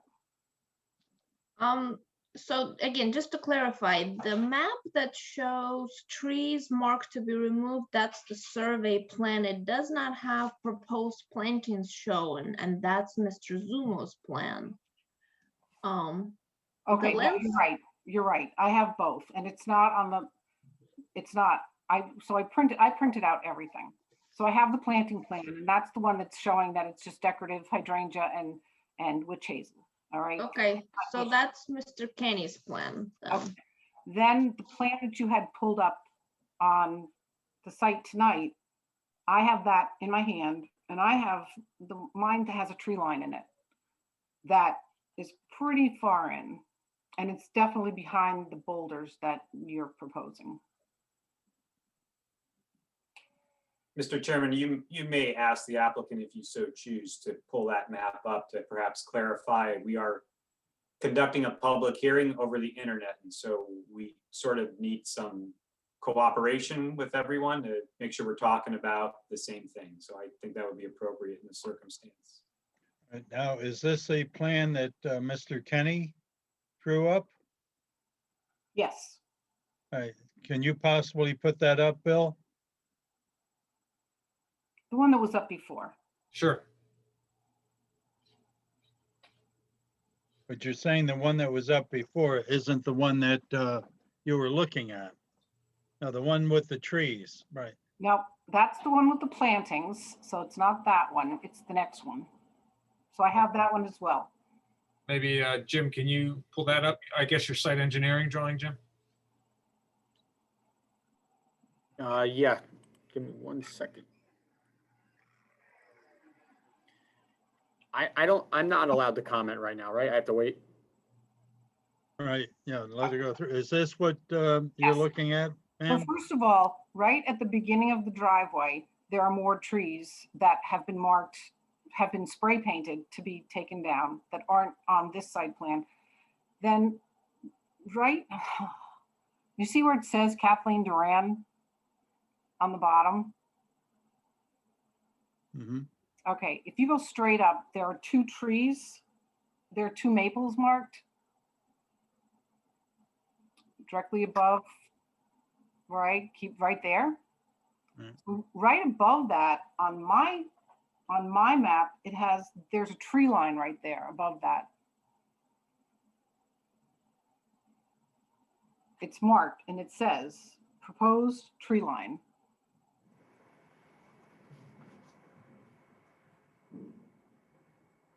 Okay, and is it from Mr. Kenny? Is it from Mr. Zuma?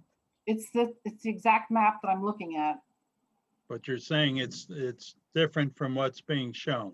Yes. Mhm. Any luck finding it, Tatiana? Yeah, I think Ms. Durand is referring to a survey plan submitted for the last meeting, and it's dated January 26, 2021, last revision. The plan on the screen is the most recent one, and the revision date on that is 2/9/2021. So while there may be some discrepancy, we shouldn't be looking at the older plans. I think this is the plan that is being reviewed for approval currently. Okay, so you're saying that's no longer the tree line? Mr. Zuma, could you go up to the trees, please? So I think the area shown here is what is being presented for approval. The trees marked in red are the ones that are proposed to be removed. Okay, there are some more. And again, I'm not quibbling about the trees. I'm just saying the more trees we're taking down, the more water that's going to come into all of our yards. And again, we don't have the option to pull our houses up the way you all are on a new construction. All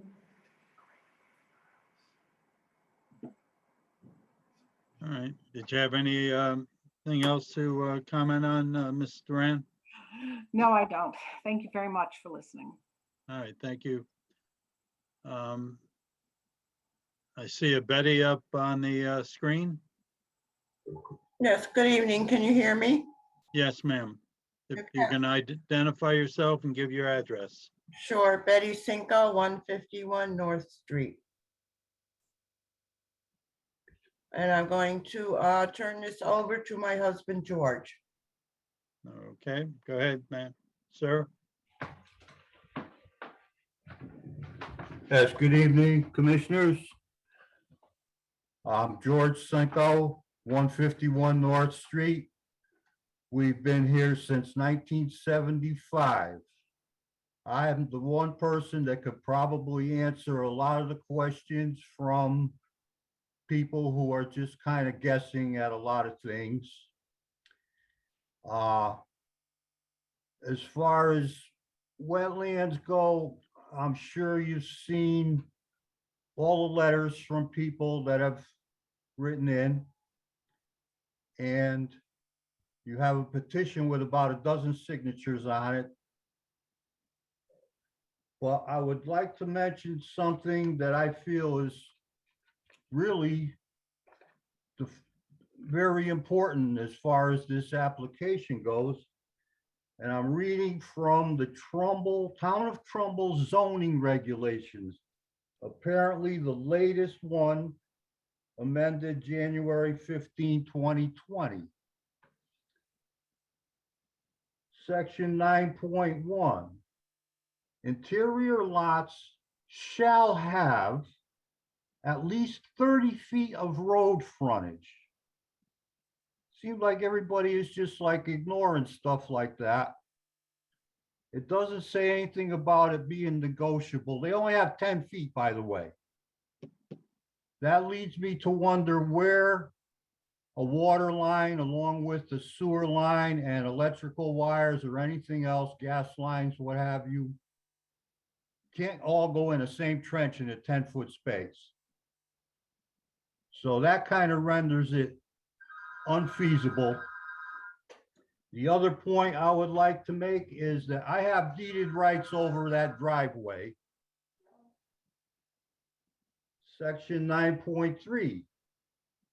No portion of the driveway shall serve more than one lot.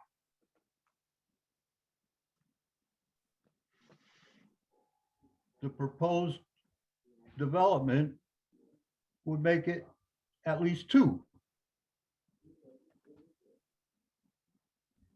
One of the other things I like to mention is none of the experts found the well on the property. The well is right in the area where they want to put a tank, the holding tank, which is kind of redundant. Why would you fill a tank full of groundwater that's going to be pumped out and filled again? It's actually, when you look at it, and I'm surprised Kenny didn't say anything about it, but I guess he wouldn't. The whole area is like a bowl. There's no outlet for any water. When it disappears in the summer, it either is from evaporation or seepage into the ground. The whole rest of the year, the whole lot is wet. And the map that Kenny put up showing wetlands going right across the whole property is correct. He seemed to want to say that what you're seeing is really not what you're seeing, but that map is true and correct. There was a swale that went right across from Irwin Street all the way up into the area of like Teeter Rock up that way. And as far as soil samples go, somebody mentioned there was a little house there, which is true. It was way up against like where Canone's lot line is. And part of the lot was filled. So some of that soil that he's been testing is filled. It came from somewhere else. The other thing I like to mention is as far as the well goes, when you disturb the land there, you're going to pollute the groundwater.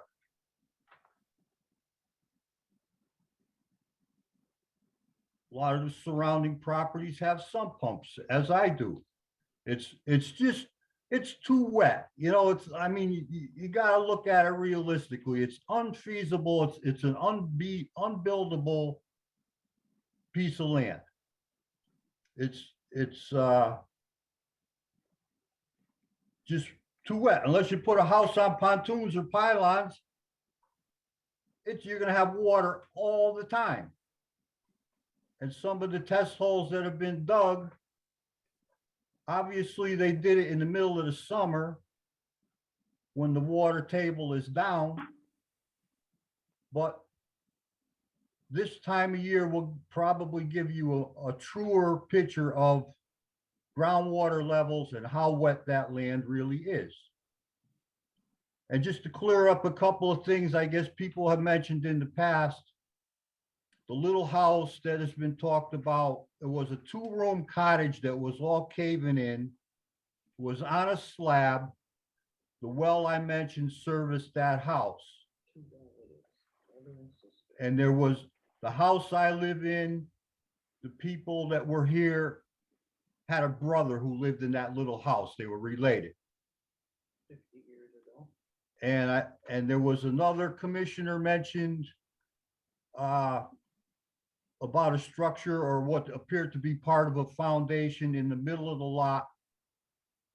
It's a concrete what's left of it is part of a concrete foundation that was deliberately built up about 1.5 feet off the ground for a little shed to keep the shed out of the water, because the middle of that lot is the part that stays wettest the most.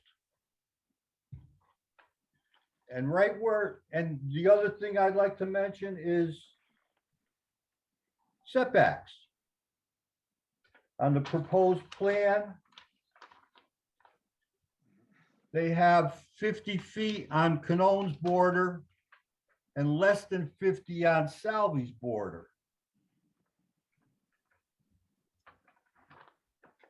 Item 9.7, minimum front, side, and rear setbacks shall be 75 feet in AAA and AA zones. So that is closest to, as I said, Salvi, Canone, and Pia. Guy lives next door to Canone.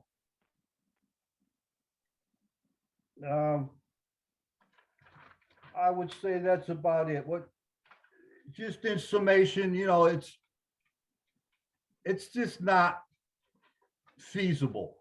The talkers will tell you, the guys who want to make money on the deal will tell you anything to push it through. They went out of turn. They went to planning and zoning before wetlands.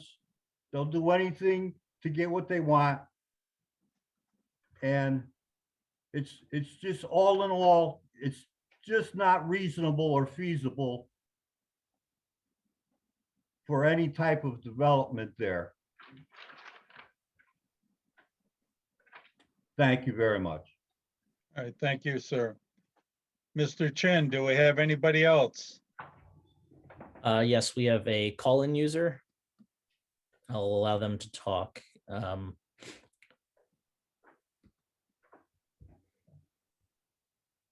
The call-in user, oh, there you go. Can you identify yourself and give your address, please? Hello? Yes.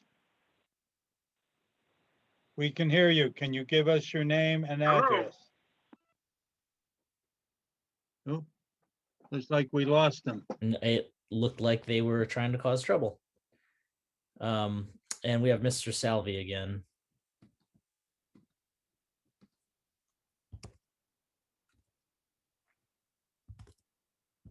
They hung on for a long time with their hand raised to cause trouble.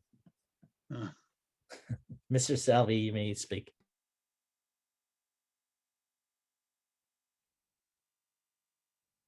Mr. Salvi, can you hear us? There we go. It's great. These Zoom meetings are great. All right, so Yeah, I just have a question. If you could explain the holding tank and what's the capacities of those and what do you really expect them to do? And once they fill up with water, then what? Because I don't know anything. Is it like a dry well situation or is it something I've seen them on the plans. I heard people reference them, but I'm not sure what they intend to do. What do you think they will do? all right, at the end of the public hearing, we'll have the engineer address that for you. Thank you. Thanks. All right. Mr. Chin, anyone else? There does not appear to be any other resident wishing to speak. So we're good. All right, who'd like to go first? Mr. Zumo? No, Chair, I'll just respond to, Mr. Chairman, if you don't mind, I just want to interject. We have several comments that were written in. Maybe now's the time to put that all on the record. Then the applicant can respond to everything at that time. Want me to read those, Mr. Chairman? Yes, go ahead, Richard. All right. There's several letters in the record. You want names and addresses, or you want them read in full? How do you want it done, Mr. Cordone? Name, address, do you want to give the gist of what the letter is? The letters have been posted on the town website, I believe, and they are also part of the record. So you can give the name and address, whether they're for and against, and anything you feel need to add to that, Mr. Deacon. Thank you, Councilor. First one is dated February 19th from Norman J. Michaud of 163 North Street. He is against the next one is John Canone. It says the adjoining property owner. It does not say the specific address. I believe that's Shelton Road, I think, isn't it, Colleen?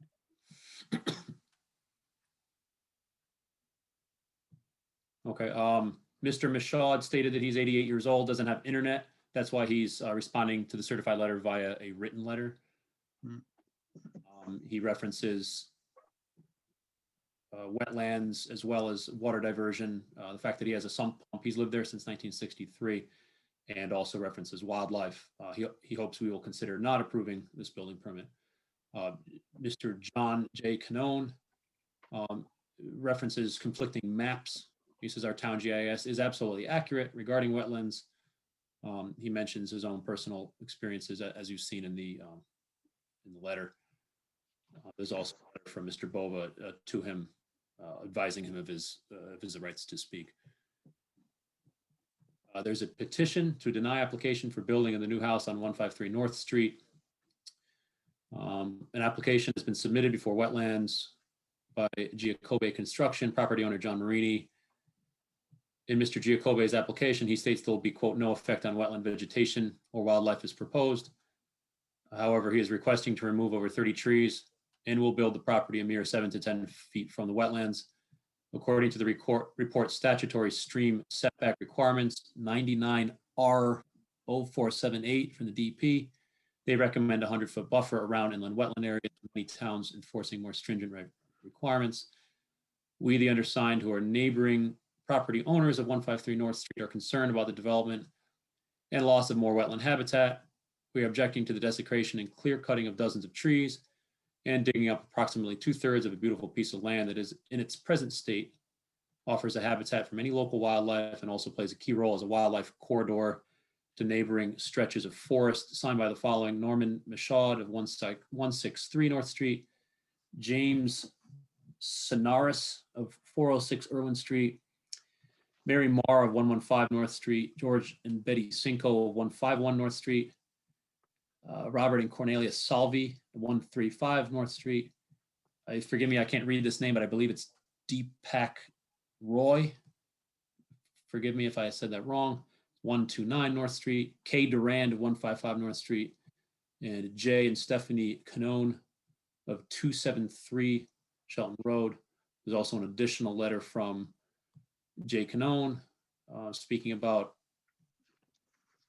he says he knows the land quite intimately. I guess his dogs roam on it. He's hiked it. He's saying the area they are considering to put a house is absolutely 100% wetlands. And he goes on. He says he has photographs that he'd like to show, which are not added to this letter. He says just about the entire parcel is wet. Then there's a letter from Kathleen Duran, 155 North Street, mentioning most likely what she already spoke about, but it is here, talking about the wetness of the land and concerns about pests. Peter Hearn at the Connecticut Council on Environmental Quality suggests I, meaning Mrs. Durand, I secure a lawyer to make sure the yards of my neighbors and existing vegetation and wildlife aren't damaged. I'm confident that this board will ensure the property values and safety of everyone, not just the builder. Signed, Katie Durand.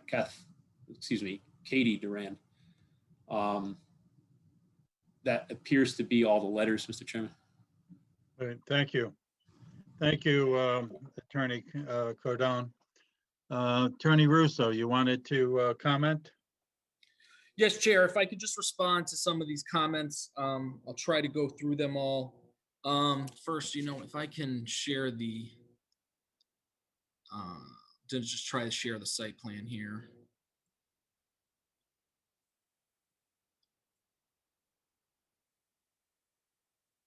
Okay, did that show up on everybody's screen? The site plan? Well, I can see it. I believe the rest of the commission and staff can. I can't see it. Who can't see it? John can't see it. Just click out, John. Change the view. Click the what? View View change options? view. Yeah, if you click it, you should be able to see Chris's screen.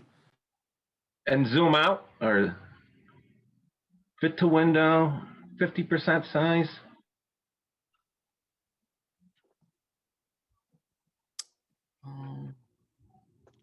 Exit full screen. Yeah, then John, see in the upper right where it says view and there's a box with 3 little dots on top? That should give you some. Which ones, Rich? Standard? You go to standard, then you'll be able to see. I still don't see the screen. Okay, I'll just listen. I had problems with the last presentation too. I didn't see the screen. Well, the thing I wanted to show on the site plan, Commissioner Loria, is essentially, Trish, I forgot, I didn't get her last name from across the street. She had a concern about the trees. I talked with my client, and these trees were brought up by members of the commission as well.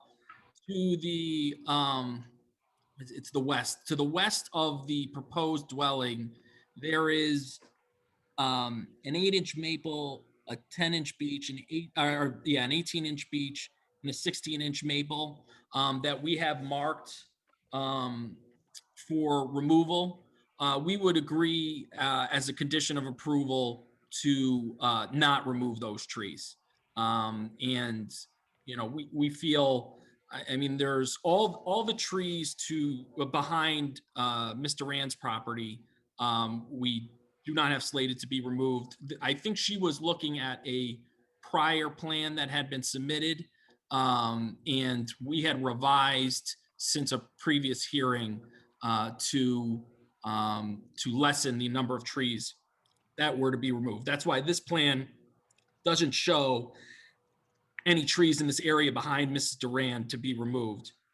But in addition to that, noting the concern from the commissioners and the neighbors, this is probably the only set of trees that Trish would be able to see. We would agree as a condition of approval to not remove these trees. And again, this is the plan that is dated from Land Surveying Services. The last revision date is February 9th, 2021, which is the plan that we're proposing to you here tonight.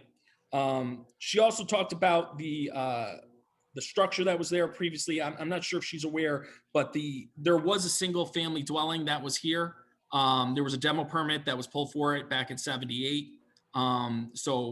So when we were mentioning that, that's what we're referring is that there was a single family dwelling and there was a demo permit pulled for it in 1978. I submitted that demo permit to Tatiana for the record. Then Mr. Salvi's comments, we've submitted a drainage report and that drainage report shows that we will contain all of our runoff per today's standards. And in fact, will likely decrease the runoff from this site. And I'm going to have Jimmy or Mr. Zumo speak to this once I'm done responding to the others.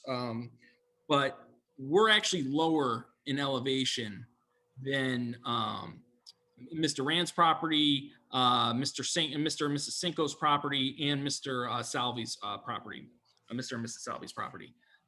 So we sit lower than them. And so Mr. Zumo can, just once I'm done, if he could come on and just speak to how, water flows from the neighboring properties to our site. I know Mrs. Salvi mentioned this and another,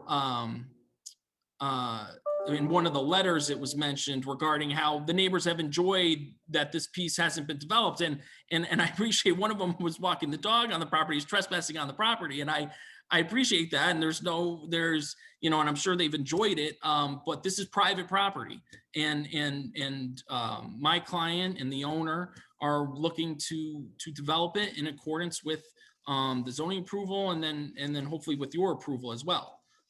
But we believe they have a right to develop this property. And they're doing it in a very sensitive manner. Again, we've reduced the number of trees that are being removed. You could see here on the site plan that there's trees, existing trees along the property line to the north of us. And again, my client is open to providing some type of evergreen buffer to these neighbors. And then obviously we're being sensitive about some of the trees back here that are closer to the wetlands as well. Mr. Rand spoke for her. We feel this plan is particularly sensitive to her because the house is located on the opposite side of the property, and we really behind her are not proposing to you could see the limits of disturbance on the plan that basically just carries her property line down to the wetlands. And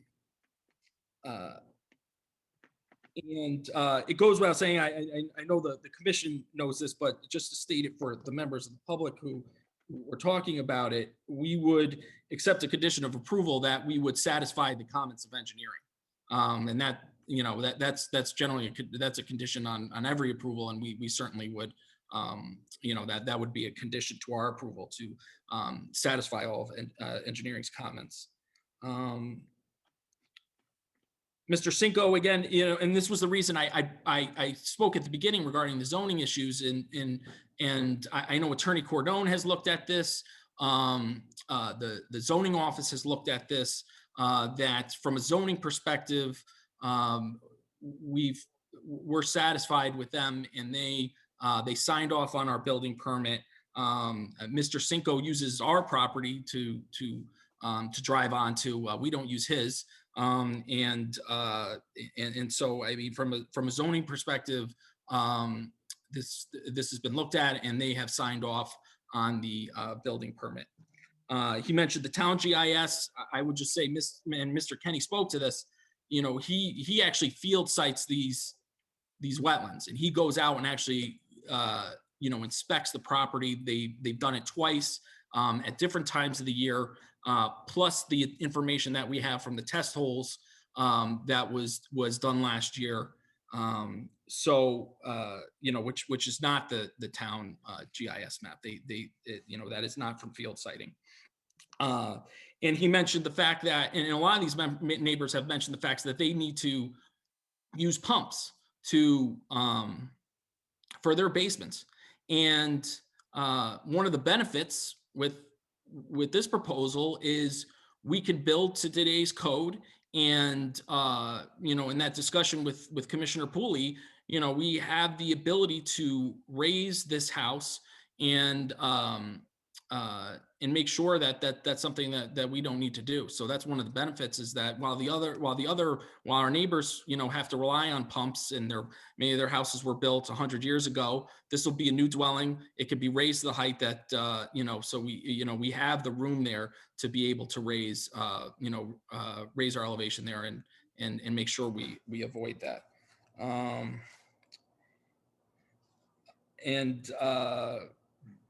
Yeah, and then I think that's essentially, you know, all the comments. If Mr. Zumo could just address that issue with regard to runoff and water on the site, and containing runoff on the site, and in relation also to the neighbors' properties.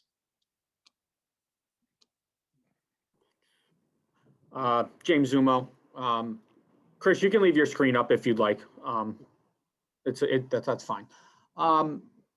So with the underground detention system, obviously with the development of the land, we'll be going from something that's impervious to, or from pervious to impervious. And there are certain regulations that go into making sure that we are abiding by not only the state, but the town code. The rainwater and the runoff that is generated from the new impervious area is routed into the Coltec system, and what they are is they're underground dry wells. I think Mr. Salvi said, are they essentially dry wells? And yes, they are essentially dry wells, except they're not vertically in the ground, they're horizontally in the ground.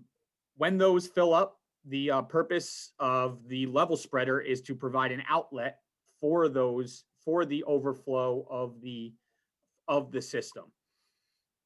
Every town has a certain criteria to which their systems are designed. Fairfield does something different than Westport, than Trumbull. Our system is designed to meet Trumbull standards, and then at that point then overflows into a level spreader, which gradually pushes the water out, and in this case towards the wetlands where the water is currently going. I think an important thing to note on this site is that we are the low point. The runoff concerns on our site mitigated with the underground detention, and it's, everybody's runoff is coming to us, now and after this house is built. I know Mr. Salvi said he has, concerns with his septic. I can't speak to his septic. I don't know how it was designed or where it is or what the, or the status of it. I know, Mr. Cinco was concerned with the driveway. I think Chris hit on that. It's our access way. We'll be maintaining that access way so that Mr. Cinco has access to his current gravel driveway. Mrs. Durand, I think although her yard is wet, we saw that in the test holes over there, which is why we are not building over there. We are with the condition of not removing those 4 trees in that cluster right there. And us, Joe and I speaking right now, putting in a condition approval to just prune and not remove the 14-inch tree, the 10-inch tree, and the twin maple along the wetlands back there that we had originally said we would cut flush to the ground. We'd be willing to leave those and prune those as a condition of approval, to just limit the amount of tree clearing. If tree clearing is the issue here, we're willing to work with the residents of this area. Again, although it looks like there are few trees on this site with what I'm showing, this site is filled with non-significant trees. And when I say non-significant, I mean 6-inch, 8-inch and greater. The site it's going to be completely wooded to the west. It'll look like it does now with a house in the eastern portion of the property. I think with those 2 conditions, and of course the conditions with the engineering, I think this site, where we had this house, we could do more test holes come the spring. But I think that's just going to show that, if I do another test hole over on the western part of the property, it's going to show that that's a wetter portion that we can't build over there. But if we do one on the eastern portion where the existing house is, it's going to show the same thing that test hole 103 and 104 are showing. And it's going to show that that's the most prudent location for the house. We're willing to work with the tree cutting, and like me and I'm on board with Commissioner Pooley's recommendations of, if we need to lift this house slightly, we'll lift the house slightly. If we need to make the basement 7 foot instead of 8 foot, we'll make the basement 7 foot instead of 8 foot. This is the spot for the house. I don't think it can. I don't think it should go anywhere else. Commissioners, just one more thing for me. Joseph Geocoby again. As we spoke about leaving trees and pruning and lifting some up just to make sure that the house has some protection, there is one tree that's leaned over, and I'd like to just remove that one and just make it safe. I wouldn't want anybody to buy this house and then they walk under that tree and it breaks and it falls on them. So that's the only thing that I got left to say as far as any of the landscaping and design. Thank you. Mr. Giacobbe. Yes, sir. And I'm going to ask John and Tatiana on this too. When I went out to walk it, and I know Carmine was out there the same day, remember you had some of your trees marked, but you said you were intending to cut more and you spray painted them? And this would be the front of the house. Aren't there more trees coming down than what's showing against where the Salvi and George's property is? Well, George, at one point, George was on board and he was going to work with me, and he asked me to take the tree down in the driveway. It was a big tulip tree. And I did mark it that day, but it doesn't have, as far as I'm concerned, I would just say, leave it. I was doing him a favor. It was on his property and it's right on the edge of the driveway. No, I think you misunderstood. What I'm saying is there were more trees that were marked than that's showing here right now. There shouldn't be, but James Zumo, There are smaller trees on the property, non-significant ones that were marked. Okay, I will ensure with Mr. Geocoby, the trees that are marked on this plan are the only trees that are removed. Aside from those 7 that are showing to be removed, that we are willing to conditionally approve, like condition of approval, that we will not take those down. But I will make sure that the trees marked on this plan are the only trees that are taken down on the site. all right. All right, Mr. Kenny, did you have anything to add before I go back to the commission?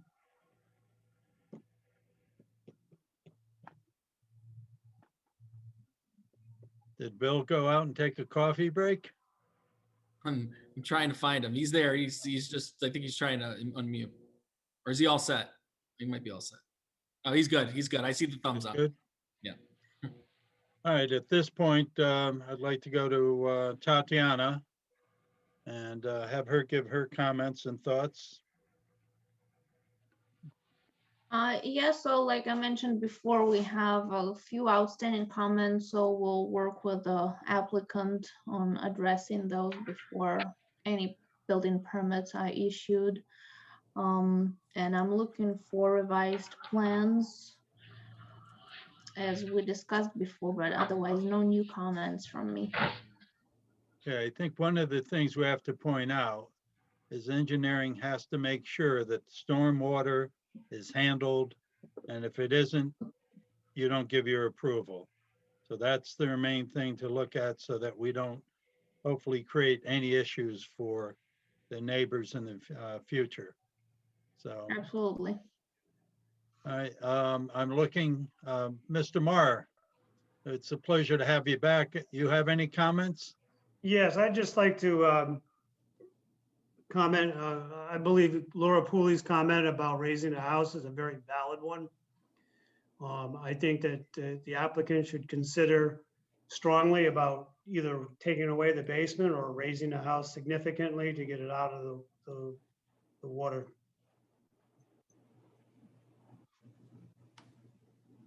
That's it. All right, that's it.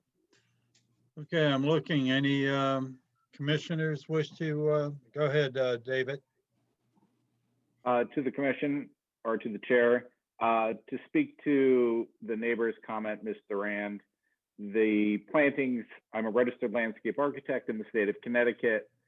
The plantings that were proposed are certainly appropriate for the locations.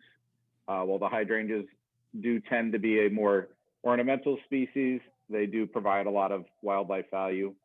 The other species are native species that are typical of wetlands areas, so are completely appropriate to this area.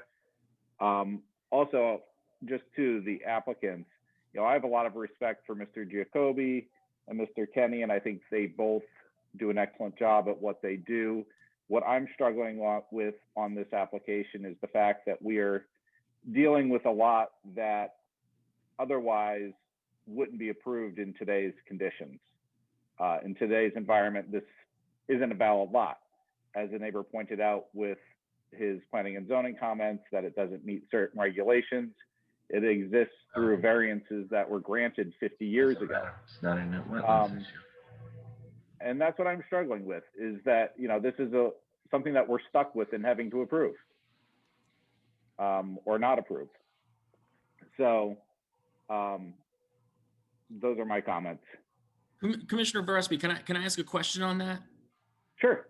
Are you saying with regards to the zoning or with regards to the wetlands regulations? Well, the lot was approved before wetlands regulations were really enacted. So it's kind of a leftover piece of land that doesn't exist or doesn't comply with today's rules. And, it's a stretch. It's 5 pounds of sugar in a 3-pound sack.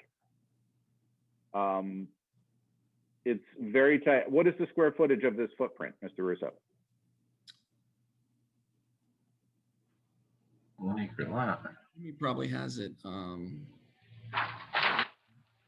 David, if I can just make a comment, that's why they have ZBA.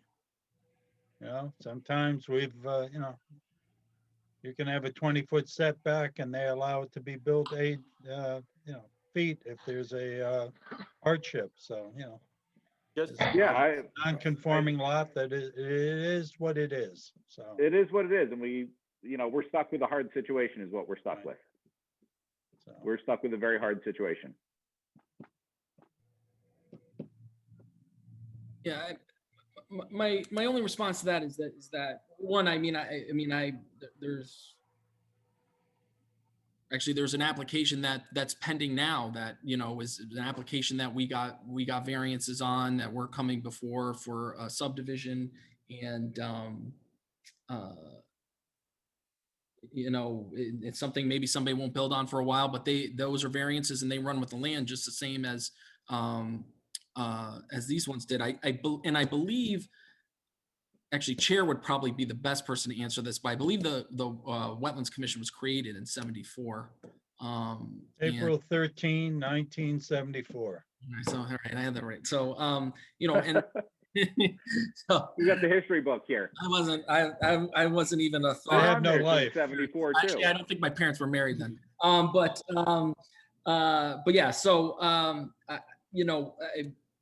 just think from a wetlands perspective, I don't think what we're doing here, and my client spoke to it, that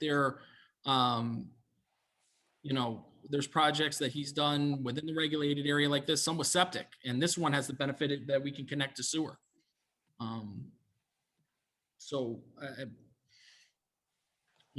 don't think, that really the zoning regulation should bear on what we're doing here with. No, it They doesn't. don't. I'm looking at it from a wetland standpoint of, Okay, yeah, I'm just, yeah, okay, yeah.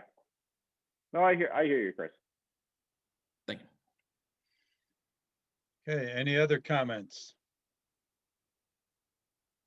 Through the chair, Go ahead, Laura.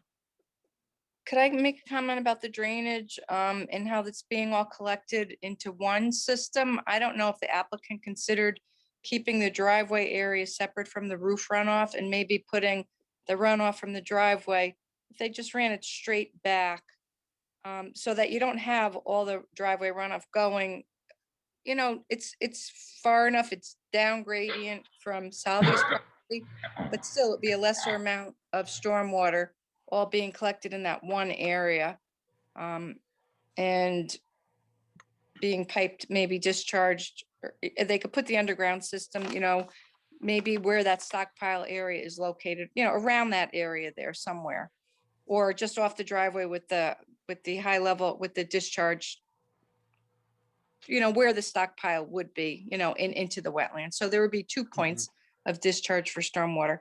I don't know if they considered that, but it's something that may lessen the amount of water between Salve's property and the proposed house. Commission. Laura, Yeah, this is, This is Go Joe ahead, David. Geocoby. I just- Laura, just for point of discussion, would a rain garden catch that driveway?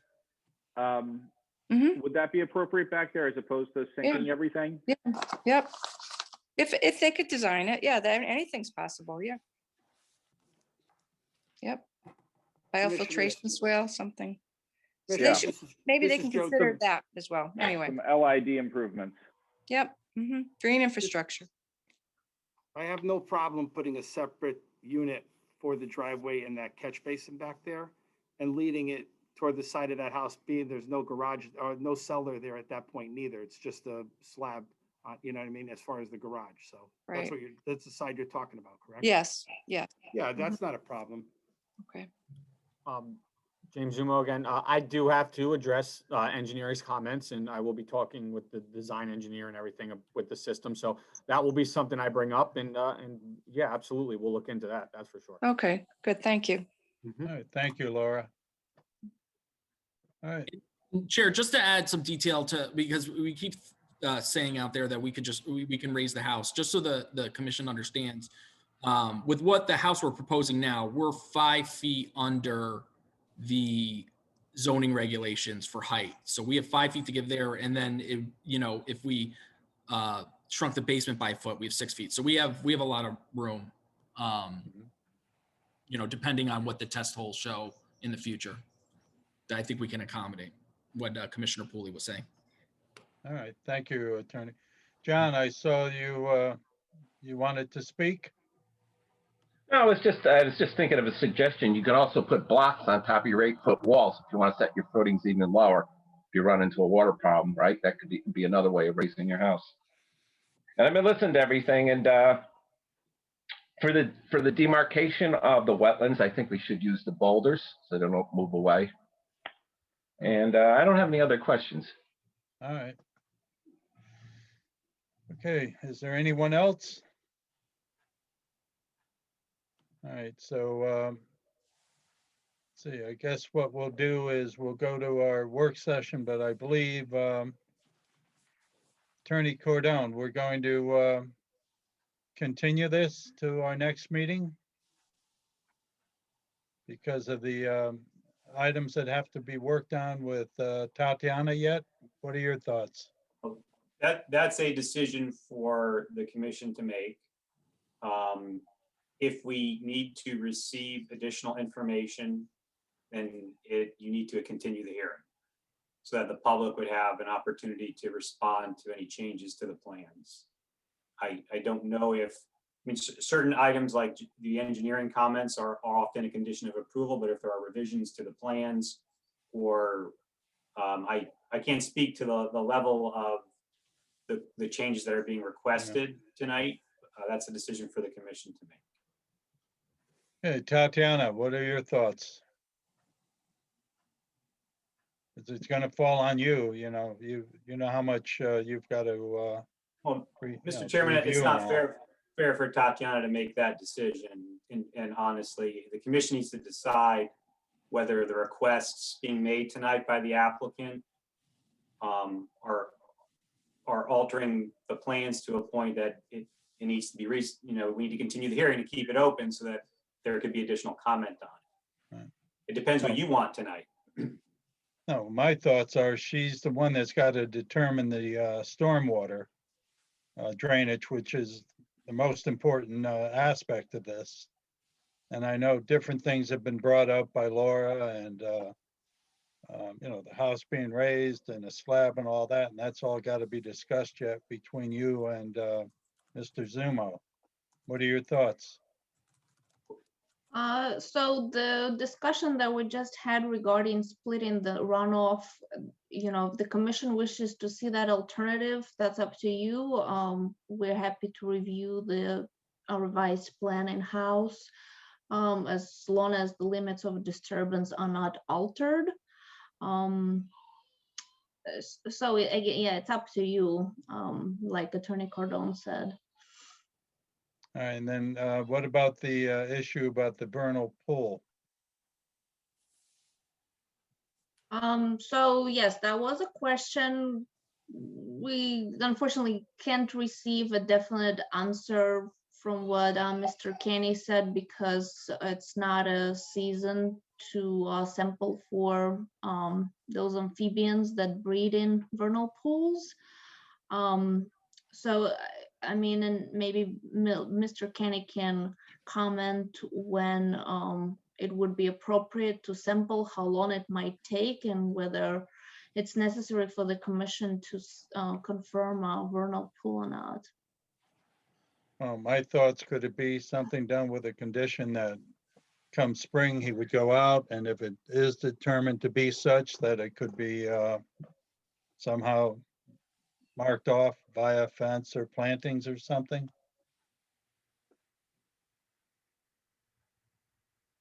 Does Mr. Kenny have any information as to when he'd be able to sample?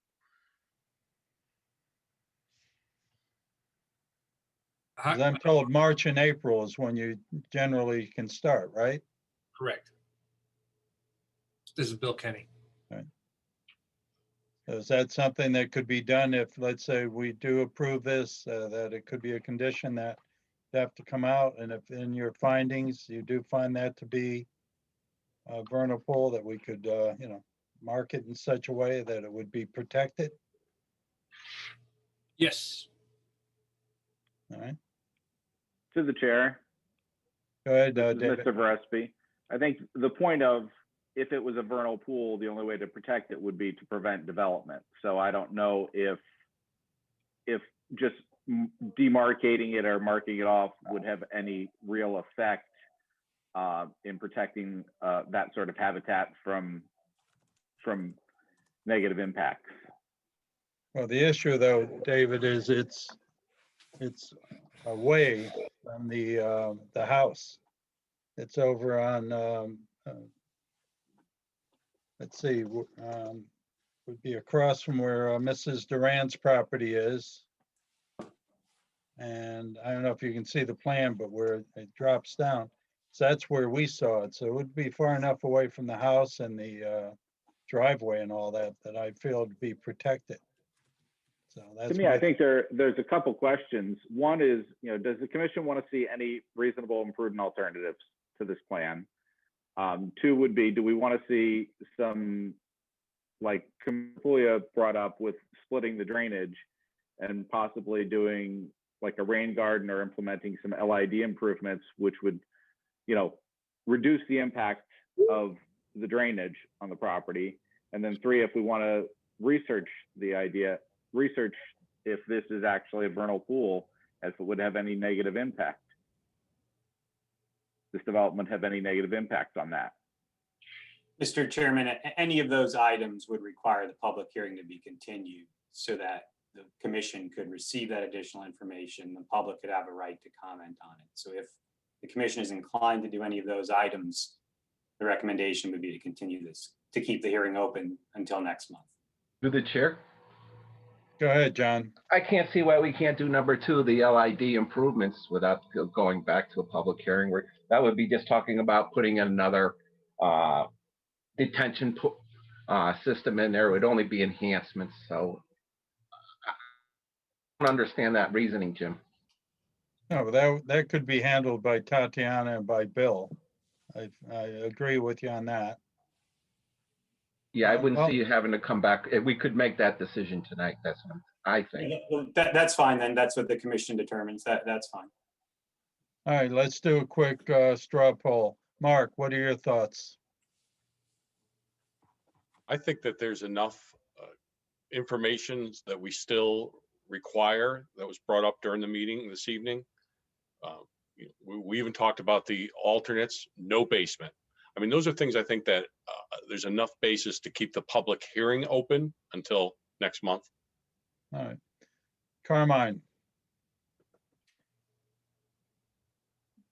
He's muted. you're muted. Carmine, you're muted.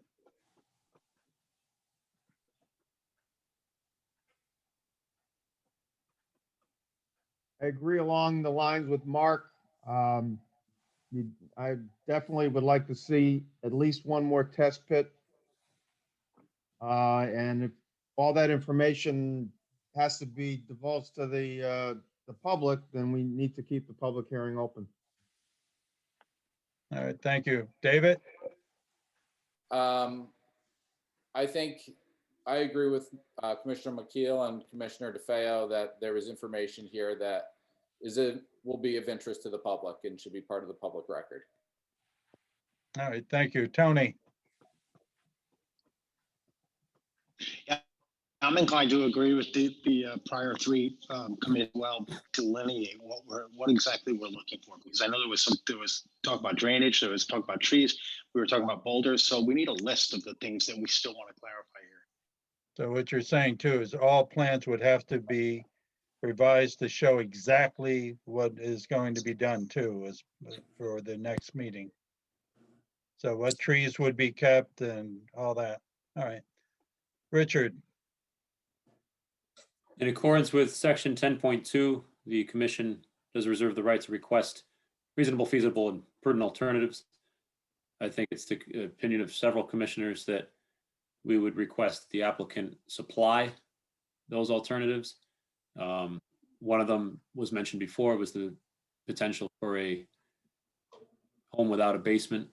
It is not the place of the commission to tell the applicant what to do. Trust that the applicant will make the reasonable, feasible, and prudent alternatives. So let's keep it open. All right. Laura? I agree. I think we should see a plan that shows number of items that we discussed tonight on a final site plan that we could approve and feel comfortable with. All The right. trees that are going to remain, the stone delineation, maybe in, different types of detention systems split. The house, whether it's going to have a basement or not, whether it be, raised or not. All right. Oh, and the vernal pool question, but it doesn't sound like it is a vernal pool with all the disturbance around that, but we'll see. So, All right, John. One thing we didn't really review tonight, and I don't have in my package, is the planning plan. I don't know, did we supposed to have had it last month, or did we just see that presented and we never had a hard copy? Oh, David, It's where in the was that at, package that we David? picked up. It's in the package that was at the town hall this week. And it was in the email tonight. I'll have to look for the email tonight because I picked up my package and it didn't have the planning plan. Okay. It's on Mr. Kenny's plan. Okay, I'll look for that after. Yeah, it was in my package when I got it, so. John, I Yes. believe it was in your last month's package because Yeah, that I was looked not. through the last month's package. It's okay. I'll just always ask for the new stuff. I'm only kidding. A lot of the things we talked tonight about too are not wetland issues, they're zoning issues. If we need some more information, I think we need a succinct list of what we need them to bring back. So far, I've heard a test hole and some plans about modifying the drainage to have two drainage systems. I don't know what else we're talking about having them come back with. The vernal pool, I think, is on the other side of that stone wall. It's not even on the property itself. And if there's water in it all the time, then it's not a vernal pool. So I don't know if it goes dry or not. So I'll support everyone else's wishes to have, but I would like to see a concrete list before we have such. I concur. All right. Okay, Tatiana, that's something we can come up with and give to the applicant so they know what you're looking for. Plus, they still owe you some items, right, from your last list that you asked for? Yeah, we can work with applicant and figure out the outstanding items and make sure they have the list to work on before next meeting. All right, there'd be no other comments, then we'll do a motion to continue the public hearing until next month. Can I get a motion? Just, Mr. Chairman, if I could ask Attorney Russo, I believe we're within the 35 days to continue the hearing, just to consent to any additional requirement of time. I think we have a right to it anyway, but I'd ask the applicant to consent to that. I'm trying to see where. I don't Bill, see can you let Attorney Russo. Chris back? This is Bill Kenny. I believe Chris got knocked off for, had a technical. Oh, he's back. Sorry, I'm having all the technical difficulties tonight. Yes, the applicant would waive any statutory timeframes to close the public hearing. Thank you, sir. I appreciate that. Okay, thank you, counselors, both of you. All right, so there's a motion out to continue the public hearing until next month. Who would like to make it? I'll make the motion. Okay, well, we'll give I'll it to second Mr. David. Gillespie. It's seconded by Rich. Okay, Mr. Chairman, this is I'm going to being do a roll call. I'm for it. continued to our April regularly scheduled meeting, which Yes. is April 6th. Is that correct? Colleen, I don't have my calendar handy. That is correct. All right, April 6th. thank you. Okay, so I'm a yes. Mark, Yes. Carmine, Yes. David, Yes. Richard, Aye. Tony, Yes. and John. Okay, John gave a hand wave, so it's unanimous. So then we Yes. will now, let's see, hold on one second. Okay, I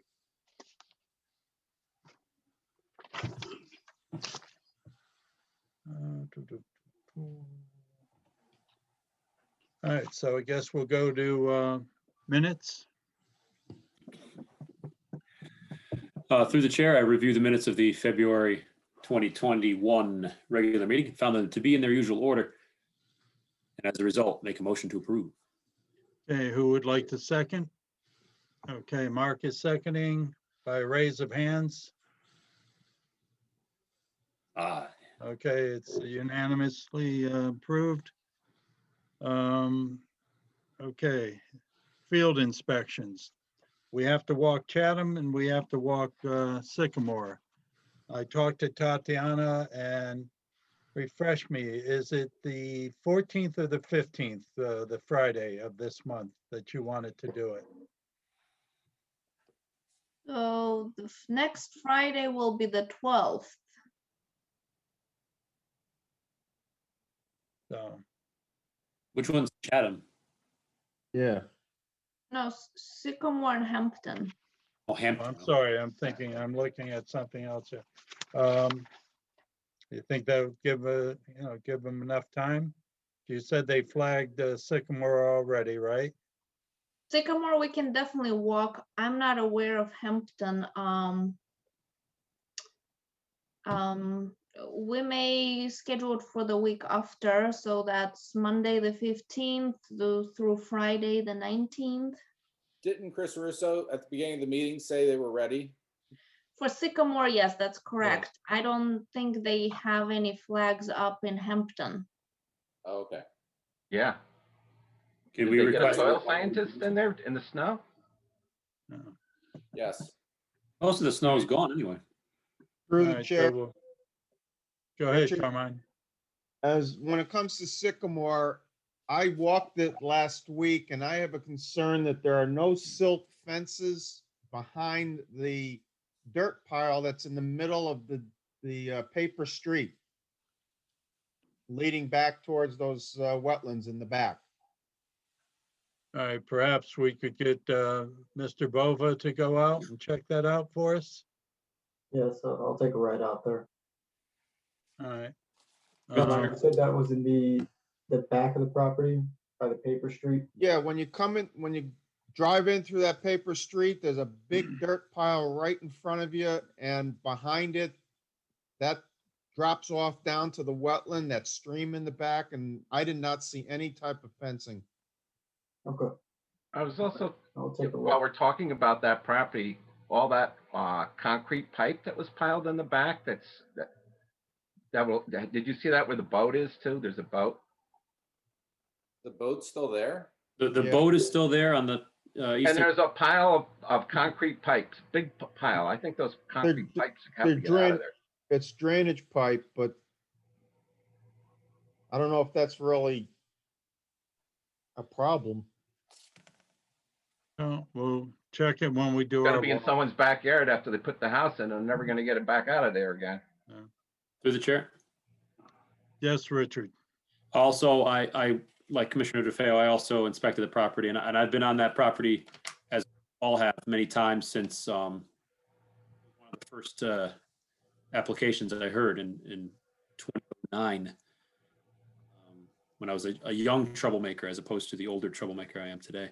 I went out there and looked at the Mount Sycamore, which is in the roadway. It's in the paper road. It's in the town right away, and that dirt pile is not clean fill. It's full of crushed bricks, concrete, other debris. It's certainly not simple topsoil. Now, we know that since it's a paper road, anyone could have dumped it there. And I do not mean in any way, shape, or form to accuse any specific individual of doing so. However, the pile is there.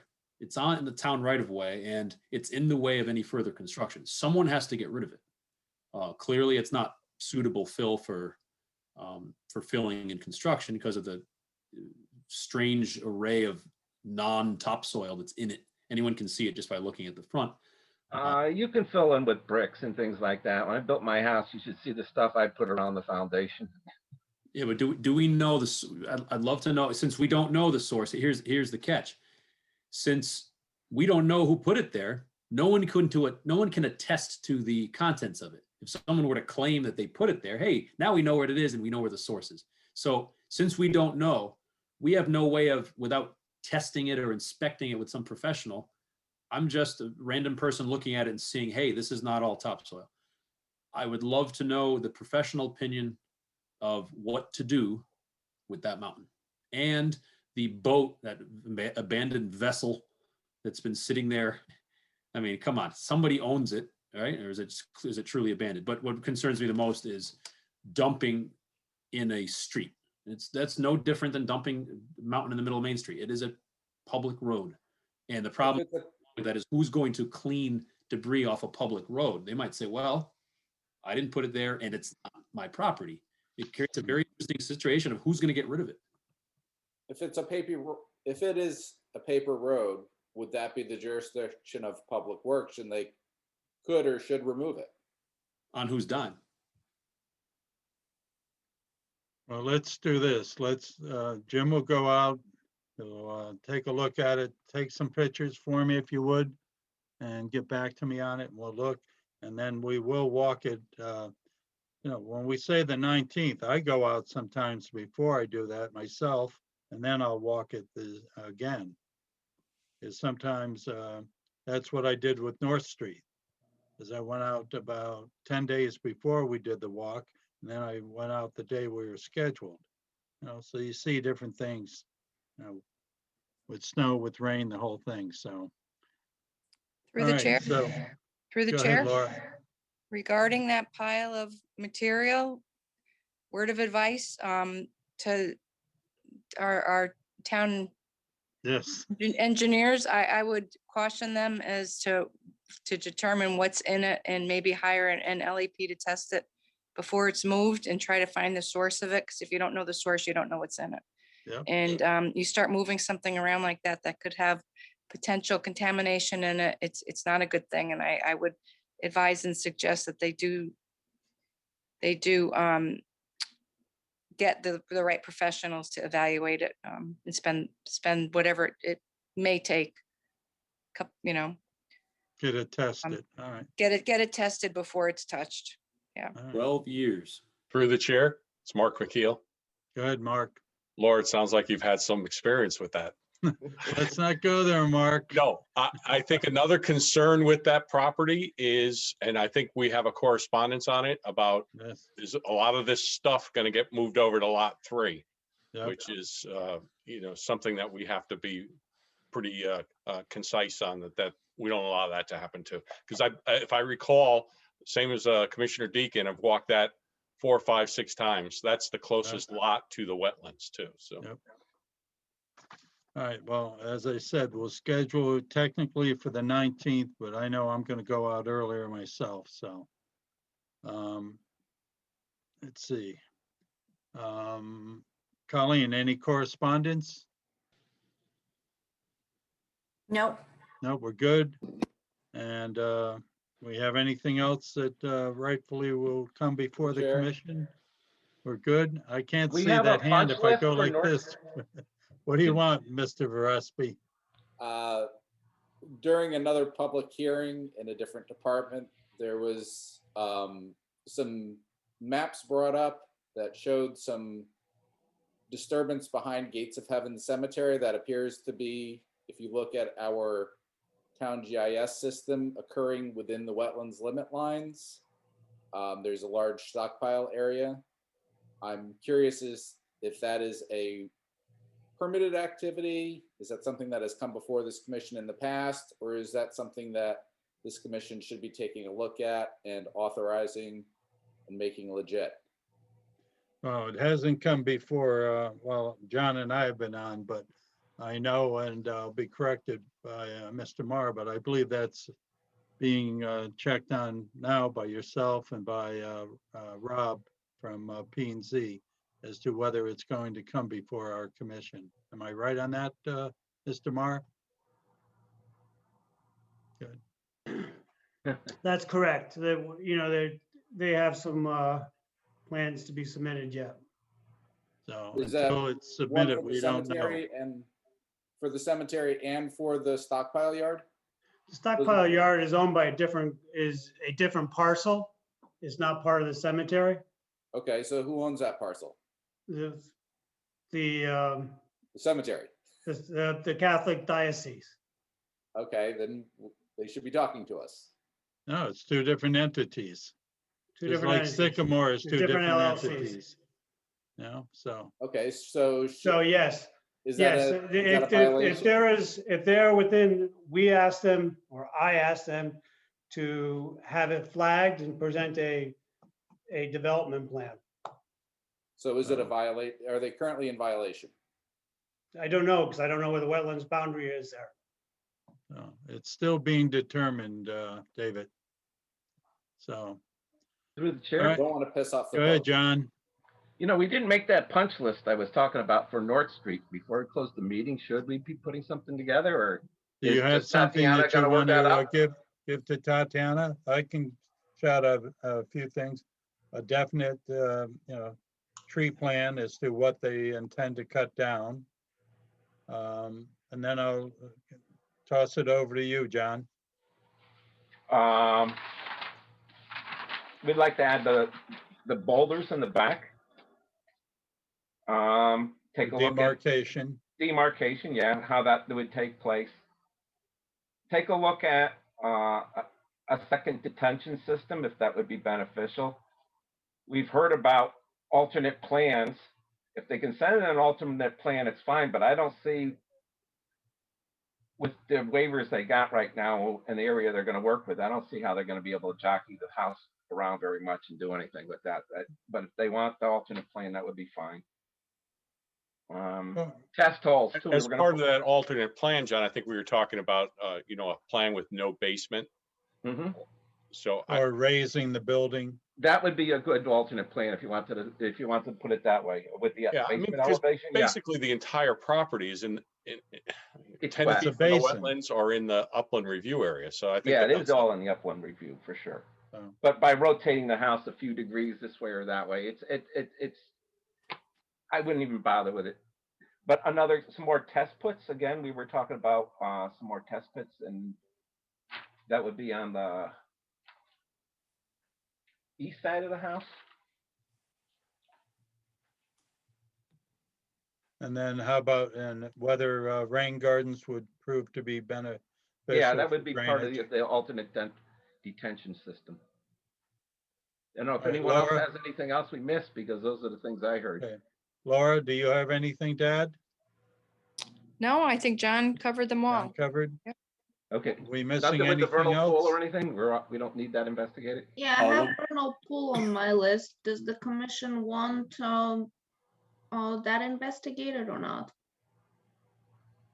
I felt kind of, strongly about it because again, that's under our purview. And I'd hate to miss it, but unless we do something, like I said, a condition where they could test it later, and if it proves to be under your guidance, then we would, mark it. But John also said something that I meant to bring up. It's on the other side of a Stone wall. Well, according to Mr. Kenny's rough sketch, it was partially on the subject property, but I didn't see that when I walked that day, and I walked it twice. What I saw was on the other side, so Yeah. that's just my, it's up to the commission whether you want that investigated or not. Just let me know. all right. It's Commissioner McKeel, I would like that investigated. And I think in addition to that checklist that you're talking about, John, do we have a stormwater runoff plan? You don't have one yet, Tatiana, do you? The stormwater runoff report, yes, we do. We're in the process of going through the outstanding comments. You do have one, but you're okay. Okay, I wasn't sure if you had one, so. Thank you. But if they change and do a slab, or if they raise it, that's going to change. If they do rain gardens, that will change it, no? Correct. Okay. All right, But- any, There was How one many other test thing. holes do we need? Just one, guys? Yeah, one is good. He also talked about replacing the patio with the deck, and decks are not pervious, so That should maybe reduce the detention system a little bit as well. Okay. Put There that was in one your discussions, Tatiana. You Through had the a chair. comment, Carmine? Yeah, one of the people that talked, I believe it was Mr. Cinco, mentioned something about at least one well, is whether or not we should try to see if they can identify where those are, if they do still exist. Why? I don't, would that potentially Yeah, cause a feature. problem? A land feature. Hmm. I think also if there's an old septic system on that site, they should also try to locate that. Maybe through the health department records, they could get where approximate location is. Be good to know. Through the chair. Go ahead, Richard. The individual, the gentleman who shared the driveway, he made a statement that you would need 30 feet. That's zoning and has, No, it's, I'm talking about utilities, Mr. Chairman. He claimed that you would not be able to fit all of the relevant utilities and piping into the 10-foot area. Is that? no, electrical can go overhead Mhm. and, Bill, and 10 feet, I think they can do the, sewer and the water. Are you, what's the space that has to be, for separation? And gas? He could, Yes. I think there was a, wasn't there an easement for utilities too? If I'm not mistaken, Tatiana?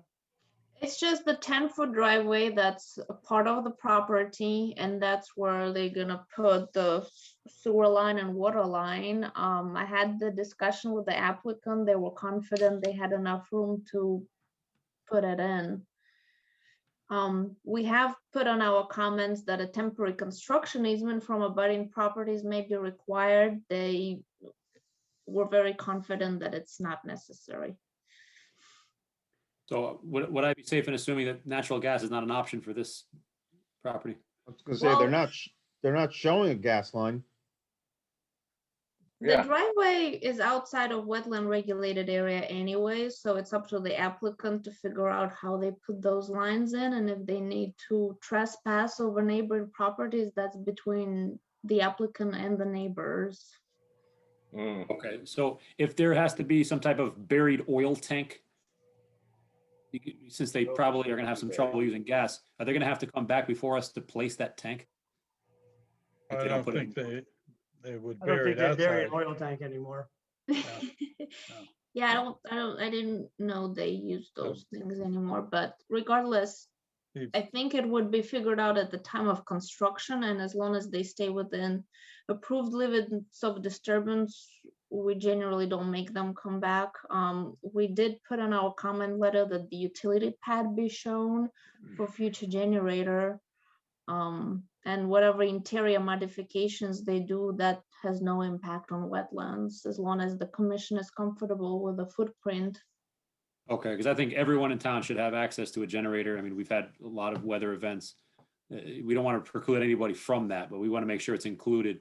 They may not want to build it now, but they need to be allowed to do so in the future. Thank you. Okay, have we missed anything? You never said whether you want vernal pool investigation or not. I did hear from Commissioner McHale, but nobody else. So is that on the list? Well, or no? I feel strong. Okay, I'll do another straw poll.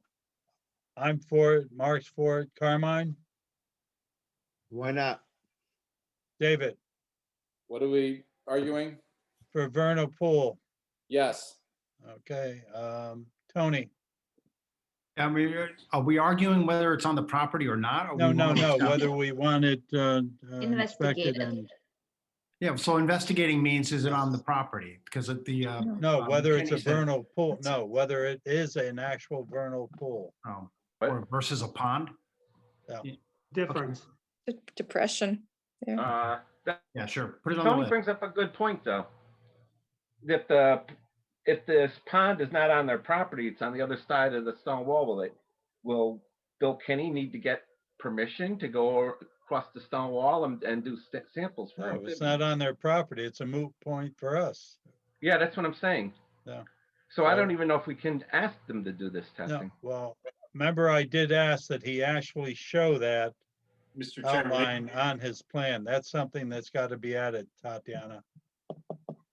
Remember? Show it on the plan. We just establish exactly where it is. Right. All right, so if it is on the subject And property, does the commission want it investigated, yes or no? Well, we're yes up until, are you for it, Richard? yes. John? He's muted. Yes, I'm Thank for it, you. but not really heavily for it, but I'll go along. All right, and Laura? I think Yeah. you want it, right? Okay, yes. Thank you. So. Now, have we through the missed chair, I'm- anything else? Yes. Go ahead, Mark. It's Mark, right?